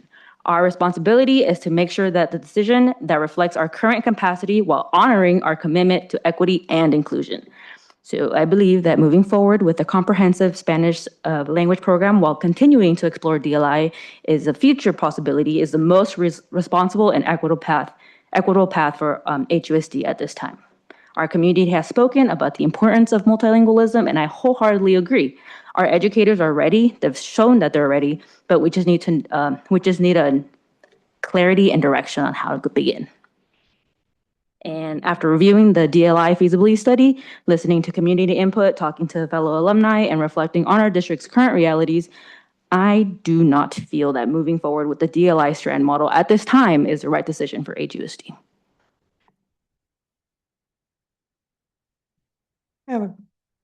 What I wanted to do was I want to thank you, Natalie, for bringing this to the forefront and causing us to have this kind of a discussion, because it's been in the back of my mind for several years that what we were doing in Spanish language in the elementary school was really inadequate. And I think that this is a very, very exciting time now for us. So anyway, I just wanted to personally thank you for everything that you've done and for continuing to speak at every board meeting.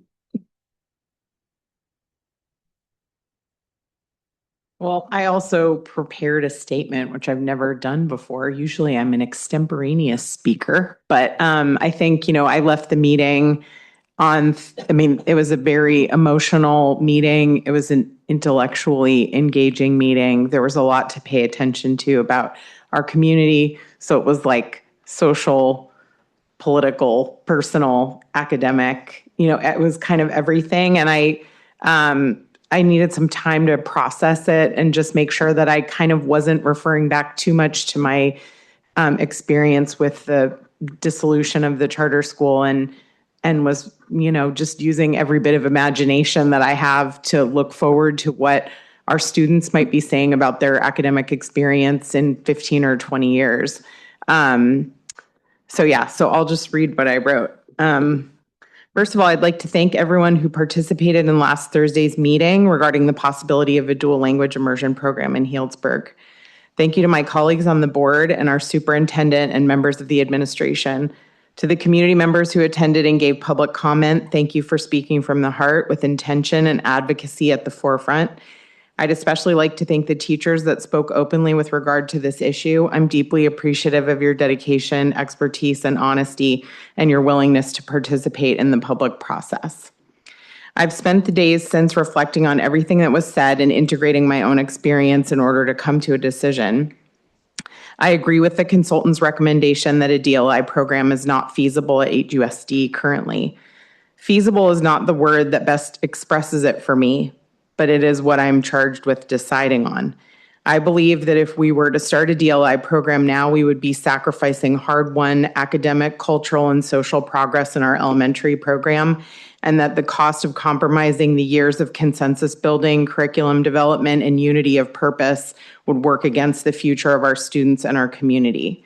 I don't want to see a forced short to medium term program that benefits some but not all students.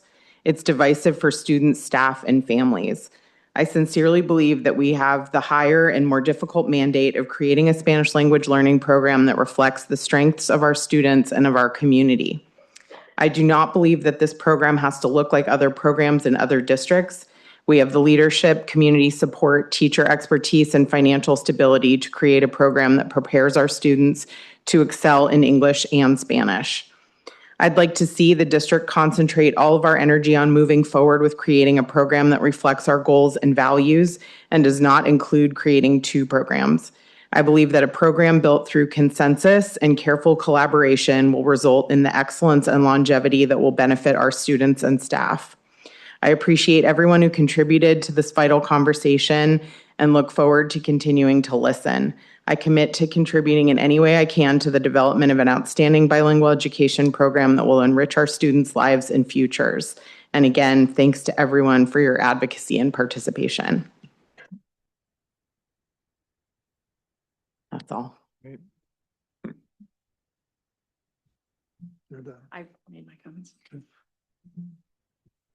I don't have anything to read, so it'll be hopefully short. But again, I would like to thank those, and I'm looking at Natalie and others. I'm looking at the back of the room where we have a few Cotazone people that have stepped forward and made this a big deal. I don't know how else to say it, but just to say this is what we want. We want it for not just for our Spanish-speaking kids, but for all of our kids, because all of our kids live in Healdsburg or in the surrounding areas, and all of our kids live in California. And as I have said, the population of California, I believe it's either 44 or 46% Hispanic, as it's denoted, and much less, I think 30-something denoted as white. But that's where we live. And that's the part of the culture in which our kids will grow up, my grandchildren, my children. And the fact that there is a commitment from this administration to do not just a good job, I'm looking at you, Chris, but a fantastic job in building a program for all of our students in order to bring our Hispanic culture alive in our schools and in the lives of our children and in the lives of our staff and the lives of our parents and indeed in our community. I'm truly excited to see this happen. Of course, I want it to happen tomorrow. I'm looking at you, Chris. I know. I'd like it, and we all would, but I also know that it takes time to do it. And let's, obviously get going on it. put it up, and I know that we will build something and we'll go, oh, we need to change that. And I encourage you to change it, continue to change it for the better, and continue to look and evaluate, and to come back in, a year, 2 years, 3 years and say, this is where we are. Isn't it good? And somebody will say, yeah, but you can do this. And I encourage you to do that. As I said earlier last Thursday, be success-oriented, look, build, and do well. I am excited, and I share the reservations of my fellow board members about the DLI program. I don't want a strand program. I don't want segregation. I don't want inequity. And I'll leave it at that. Thank you. Moving forward, any other comments? We are at a time, this is an action item. I will make a motion that we I was going to vote say on something. this. Well, were you going to make the motion? No, I was going to ask a question because I'm it sorry. had been implied at other meetings that maybe we should push this down the road. I'm seeing a lot of head shakes. Please. I think we need to vote I- on the. And let me finish. Oh, I'm sorry. I thought you were. So please, you have a motion to make. I got the information that I wanted more officially. Please make your motion. I move that we vote on the question at hand, which is to implement the DLI program for immediate implementation. A motion. Oh, my, is to approve. Just well, my vote. motion, well, we have to vote, yes or no. Yes. So we're voting yes or no on this proposal to implement. Let me make the motion. I motion to approve to move with the DLI program. No. Don't we But mean then the we vote opposite? no. Hold on. No, we vote no. So we have a no. We have a no. Wait. So you're voting, you're motioning Making a motion. to approve a DLI program, But it's on there and we can vote no. Is that, and then we, or you could make a motion to take what the plan said, which says it's not feasible right now. And you'd vote yes. I see. Oh, what you're we saying. vote- Like, take- An Yeah, action item, we have to vote Yeah. either yes or no. you Make could a vote motion on it either way. for it, and Yeah. then if you don't Oh, want. to vote sorry, no. Mike. I drafted a motion. Should I say it? And then we can, I'm happy to vote no if that's the Didn't have a motion we're going to second vote on, anyway, so but it's all good. I drafted a Yeah. motion. You're fully within Okay. parliamentary procedure. Okay, I'd like to make a motion to accept the recommendation of our consultant that a dual language immersion program is not feasible for HUSD at this time, and direct the administration to move forward in developing a rigorous bilingual Spanish learning program as part of our strategic planning process. I second. Is that? We have a motion and a second. Yeah. So to be clear, if you vote yes with Rose, you are voting that it's a no to immersion and you're directing us to build a Spanish program. So That is correct. yeah.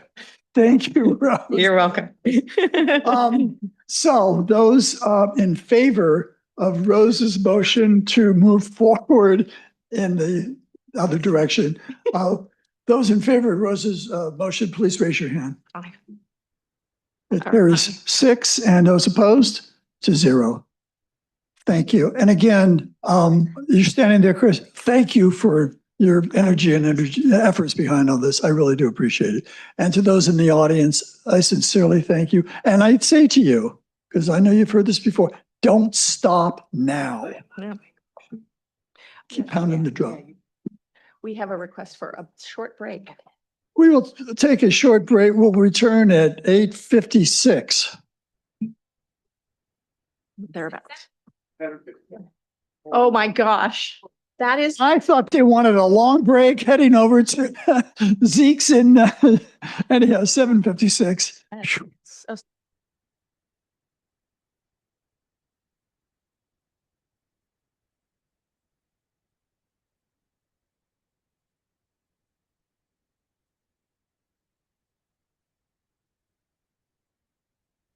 To approve, there I am, California Day of the Teacher for May 13th, 2026.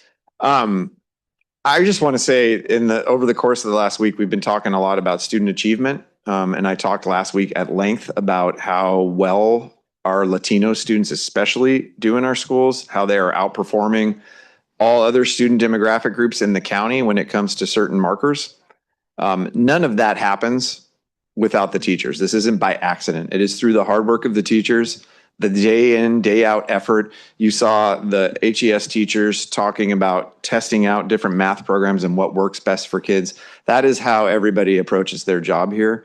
And we are seeing tremendous results in terms of student achievement as a result of their work. So I just want to recognize that their efforts do not go unnoticed, and they are the ones doing the heavy lifting, and we are very grateful to have the incredible teaching staff that we have. So instead of reading the resolution, I just wanted to talk to that. May 13th would be the day that we celebrate. We always do something special for them on that day. I just couldn't be more grateful for the incredible teaching staff that we have here and the leadership they've shown. So. Thank you. I couldn't agree with you more. I'm going to ask our student trustee if he would read the resolution. Read the resolution? It's, you can read it on the screen. Okay. 2026 California Day of the Teachers Proclamation. Whereas, by nature, California teachers are proven. Hold on. Here you go. Thank you. Yeah. You can't see it down there. There we go. Whereas, by nature, California teachers are proven leaders in bringing inventive practices and creativity into their classrooms every day. And whereas California has produced the thinkers, the scientists, the inventors, the technicians, and the engineers that have led our state to become the fourth largest economy in the world. And whereas California teachers have many extraordinary skills that they pull from to reach and teach students. And whereas California teachers fill many roles as listeners, explorers, role models, motivators, and mentors. And whereas California teachers work to open students' minds, ideas, knowledge, dreams, and whereas California teachers have protected and given their lives for their students, and whereas California teachers advocated for and currently provide the public education all students deserve, and whereas California teachers continue to influence us long after our school days and only influence us long after our school days are only memories, and whereas California owes much of its success to its public schools, colleges, and universities that produce scholars, thinkers, and an educated workforce. Now, therefore, be it resolved that the Healdsburg Unified School District Board of Trustees hereby acknowledge the contributions of all dedicated teachers and hereby proclaim May 13th, 2026 as California Day of the Teacher. I would Thank like you. to make a motion to Yes. approve that we make this day of the teacher. So Donna seconded it. I have a motion and a second. Did you Judy, did you have a comment? No, I just think that the teachers are terrific. I'll second that. We have a motion and a second, and it is a resolution. President Popmasil? Aye. Vice President Del Rey? Trustee McAllister? Trustee Velasquez? Aye. Trustee Lopez Jimenez? Aye. Student Trustee Brennan? Aye. Thank you. Moving on to Classified School Employees Week. So the teachers get a day and classified gets a week. And I don't really know why, but I suppose perhaps it's because classified sometimes can be the ones who are forgotten, right? They're not seen as much. Obviously, it's the school secretaries. Those are folks who are seen, or the paraprofessional in your elementary classroom or your special education classroom. But it's also the custodians and the maintenance workers and the bus drivers who are the first and last to see a kid every day. And all of them contribute to the environment and the culture of our schools and make them conducive to learning and have a huge portion of responsibility for the outcomes that we see for our kids. And we also have an incredibly skilled and wonderful classified staff. So we're going to recognize them with the week, as the entire state does. And I don't know if we want another volunteer to read this resolution. Mike? I'd be happy to. And I think I say this every year. If you think of a school building, a brick school building, I've always said the teachers are the bricks that are of that school. But it's the classified people that are the mortar that hold that school together. That said, Whereas all schools in Healdsburg Unified School District shall annually observe the third full week in May in recognition of classified school employees and the contributions they make to the educational community. And the classified school employees provide valuable services to the schools and students of the Healdsburg schools. And the classified school employees contribute to the establishment and promotion of a positive instructional environment. And that classified school employees play a vital role in providing for the welfare and safety of the Healdsburg school students, and that the classified school employees employed by Healdsburg Unified School District strive for excellence in all areas relative to the educational community. Now, therefore, be it resolved that the Healdsburg Unified School District Board of Trustees hereby recognize and wish to honor the contribution of the classified school employees to quality education in the state of California and in the Healdsburg schools, and proclaim that May 18th to May 22nd, 2026 as Classified School Employees Week.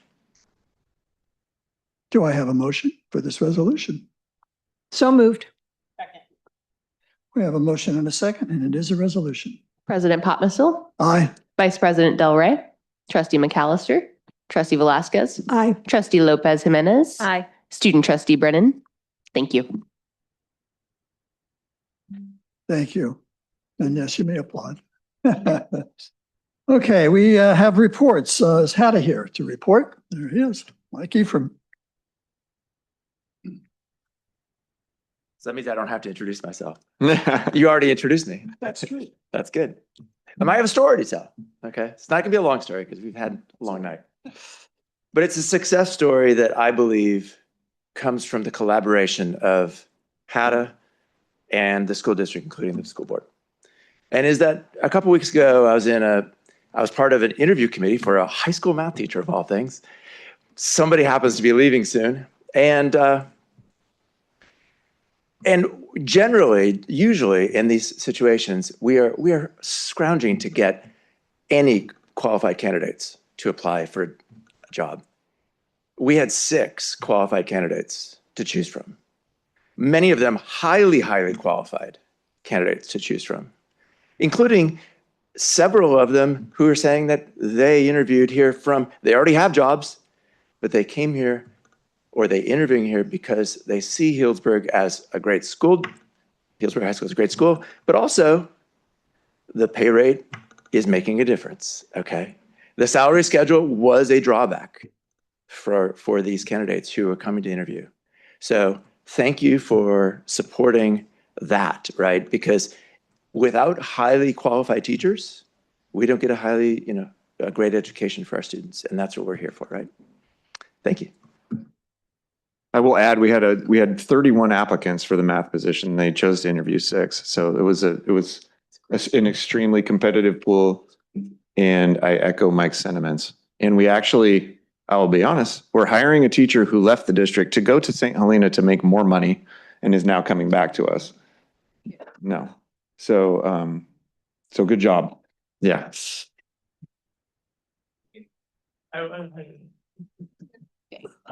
I'm sorry. CSEA report, please. Do we have a CSEA rep?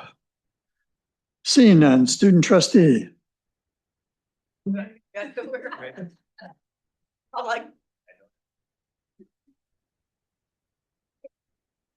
evening. My report that I've organized here is very chaotic, and I think it reflects what's going on campus right now. It's a really busy time for all of us, and it's what I like to call testing time. The juniors at Healdsburg High School have underwent their extensive CASP testing, which is always, it's not the most fun thing to do, but it must be done. And that they're also prepping for that at the junior high, and then we have our LPAC testing at the elementary school. So it's a very busy time. We have our AP test coming up early May, starting May 4th for the high schoolers. And it's again, very, very busy time. But I would like to highlight the monumental achievements of the track team this year, specifically the distance boys. So we had a great cross-country season, and we came into our track season. We all worked hard in the off-season, and we have some extremely valuable athletes, and something very special is happening with this program right now. the amount of depth we have on this team and the amount of grit that's on this team. Mr. Vanden Heuvel's son, Jack, is our assistant coach for the distance boys. And it's been really nice to have him on the team. And we have some boys that are running fast. And I would just really like to highlight that to you guys. And I encourage you to come out to our meets. They're on Wednesdays, and we've got big invitationals on Saturdays. I can send out a schedule if you're interested, but it's really awesome that this is happening right now. You should be taking advantage of the opportunity to see these kids run fast. And then, so this one's interesting. So over the last month, I was told that Healdsburg High School is not recycling. And I thought this was absolutely ridiculous. Coming from the president of the Climate Change Club, I took this matter into my own hands, and I tied it into our leadership project, our CAP project, that I'll get into in a little bit. But I thought this was ridiculous, and from my findings, I don't think it's anyone's fault, and it's been like this for a long time. So the change is happening now, and I'm here to sniff out any environmental difficulties that are happening in our school district. So I just wanted to bring that to your attention. But back to our leadership CAP project, we're focusing right now on our civic action project. This is the first time we've done it in a while for our leadership class. And I have some really cool projects that are happening. Mine is recycling with a buddy of mine. We have the resources, and I shared a project plan with Mr. Danhausen about a week ago. I think it's working its way up to Mr. Vanden Heuvel. But we also had some other very interesting projects, a youth sport integration program. So one of my friends in leadership, one of my peers, has worked very diligently on this project, and he spotted that there's not enough sports involvement in Healdsburg.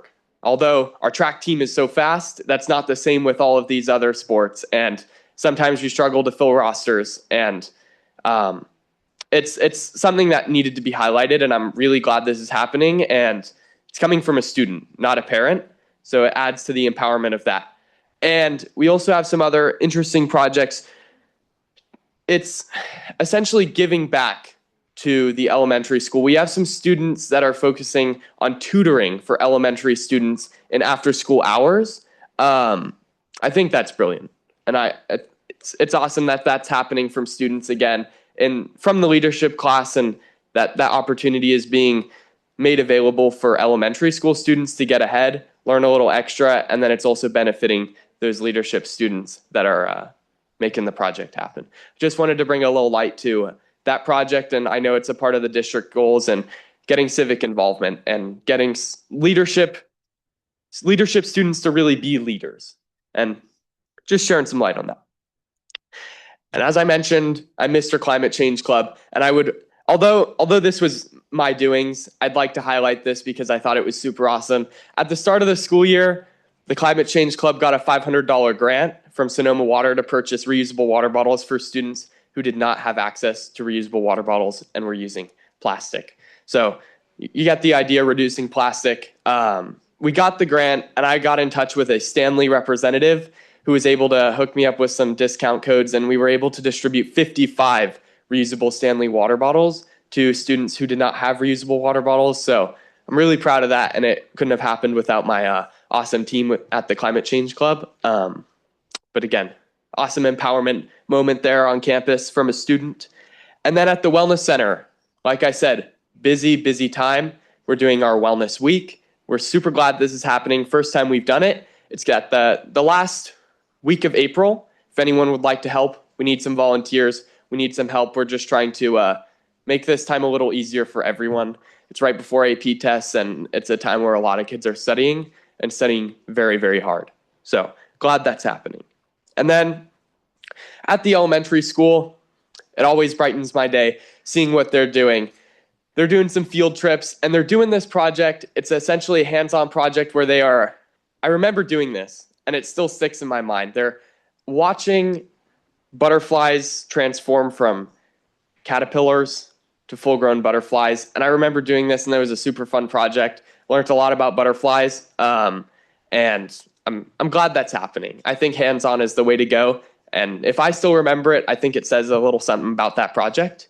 And then at the junior high, last little thing, their fund run fundraising is in great shape. They're halfway to their goal of $25,000. I believe that's happening May 8th, May 4th, May 8th.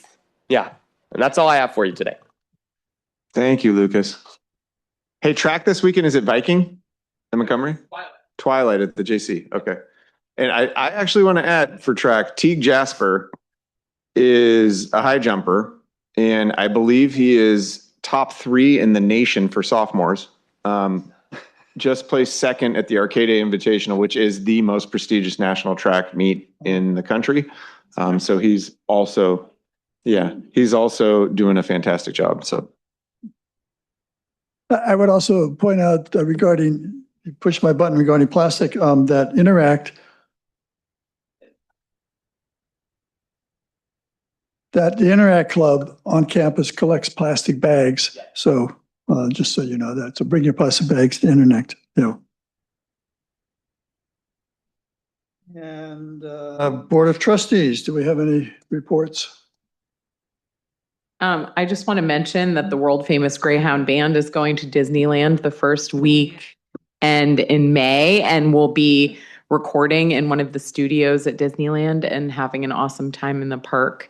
And everybody's looking forward to it. And I just wanted to say a huge thank you to all the members of the community who contributed financially for the entire band, regardless of their ability to pay for the trip or not, to attend. It's really, really cool, and hopeful that this is something that can be done every 4 years, so that it's one of the cool activities of being a part of our wonderful band.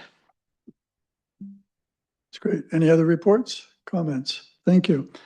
We have a break. No, we don't have a break. Moving on, 11.2A. Let's see, this contract for Fitch Mountain Campus construction projects. Good evening. This first item is the final GMP for the contract for the Fitch Mountain Field replacement project. This one, we did interviews back in December, and FRC was approved. The final GMP is coming in at 4.8 million. For that will come out of Measure R bond funds, and 800,000 will come out of deferred maintenance for the painting. This is a approval for. There's an action item. Are there any questions, or go ahead? I move that we approve Amendment 01.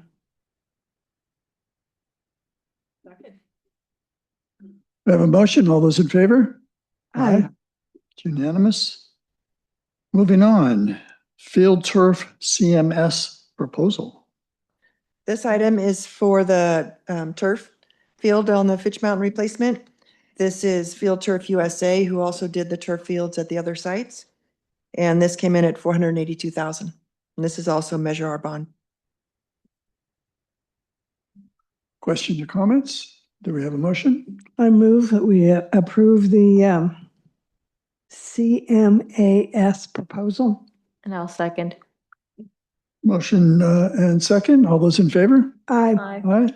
It's approved 6-0. Moving on, notice of award and contract with FRC Inc. This award was a hard bid, which means we take the lowest bidder once they're presented, which was also FRC.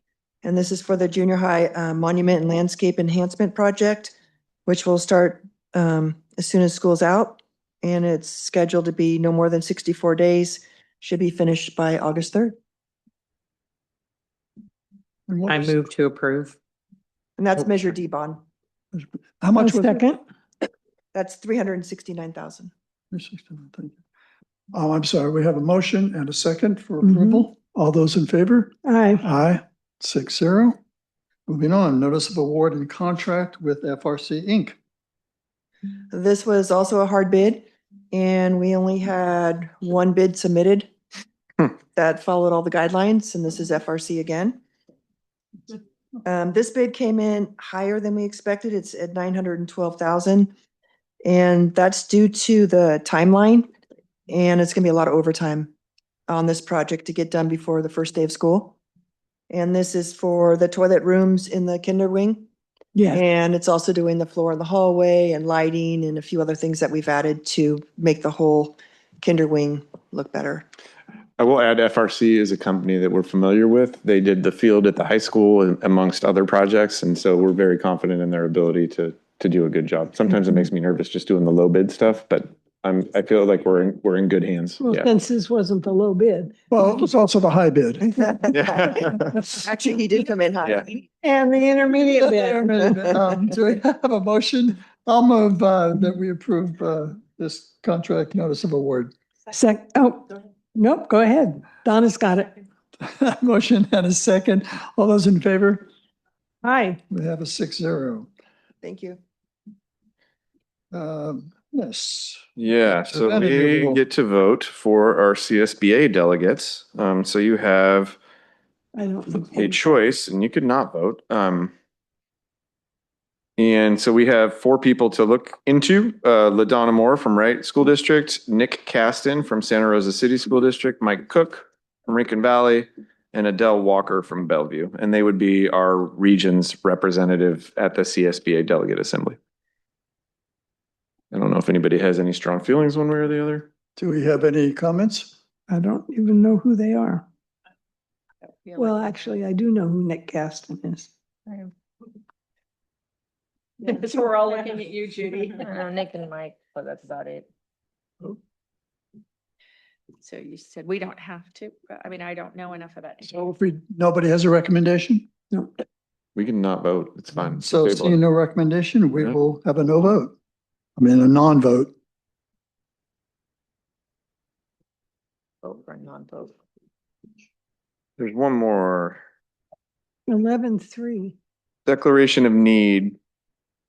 Oh, yes. Geez, how did I miss that? Yes. So you have, as we've been waiting for a while, a tentative agreement with CSEA that we've agreed on the language that took some time to come to agreement with, and that will enable their raise that is commensurate with everybody else's in the district to happen this year. That will come, the raise itself will come before you next school board meeting. So. This is agreement. Okay, right. I move that we accept the tentative agreement with CSEA employees, Chapter 314, Do I have a second? and HUSD. I will second that motion. All those in favor? Aye. Aye. Again, 6-0. Now we have our declaration of need. Karen's going to come up to talk about it. Oh, Hello, everybody. That was probably about 15 steps. Maybe less. Yes. All right. So the declaration of need we bring every year to the board, and the need for this documentation stays on file with the CTC, which is California Teachers Credentialing. And so the need is if there's a situation where one of our staff members doesn't meet all of the credential requirements, maybe they are still working on their preliminary credential and need an English learner authorization. This form on file, we estimate how many permits, how many authorizations we may need for the next school year. And so again, I bring this document to you for a vote. I don't believe that we're definitely, there was a time when permits and waivers were in more need after COVID, and we had to hire maybe teachers that were not fully credentialed. And that has definitely changed. And so even though we do have numbers listed, that doesn't mean we need all of these authorizations. They're just there in case we need them. Placeholders, yes. So anybody have any questions? We don't have very many teachers without the correct we have things right now, correct? We just have 2 staff members that are in a program. Yeah, Yes. exactly. Yeah. So, yeah. Because I know these numbers were like, what? I know, but I can use an example of, we have a junior high teacher that is now, because she is teaching multiple subjects because they've changed their core. She is now getting an authorization to be credentialed. And so in the meantime, there's a permit that she has to allow her to teach that now. Yeah. Because she's in the program. Because To she's get in the program, like yes. credentialing, yes. Well, and we threw her a curveball. You know, Yes. Yeah. She volunteered for the curveball. Yeah. Yes, she Yeah. did. Yeah. Yeah, I'm not saying like we're forcing this on her, No, but we're yeah. asking more of her, and now she's doing. And she's, willingly. Which is yeah. right. Yeah. Thank you. And we do need, we need to vote, but Yeah, pass this. Approve the declaration. thank you. We have a motion and a second. All those in favor? Aye. Thank you very much. 6-0. Trustees, reports, comments, requests for information. There are no reports, comments, or requests for information. We do not need to go to recess in closed session. Therefore, we will reconvene next board meeting on Wednesday, May 20th, here at City Hall. The meeting beginning at 6 o'clock, the public meeting. And therefore, we are now adjourned.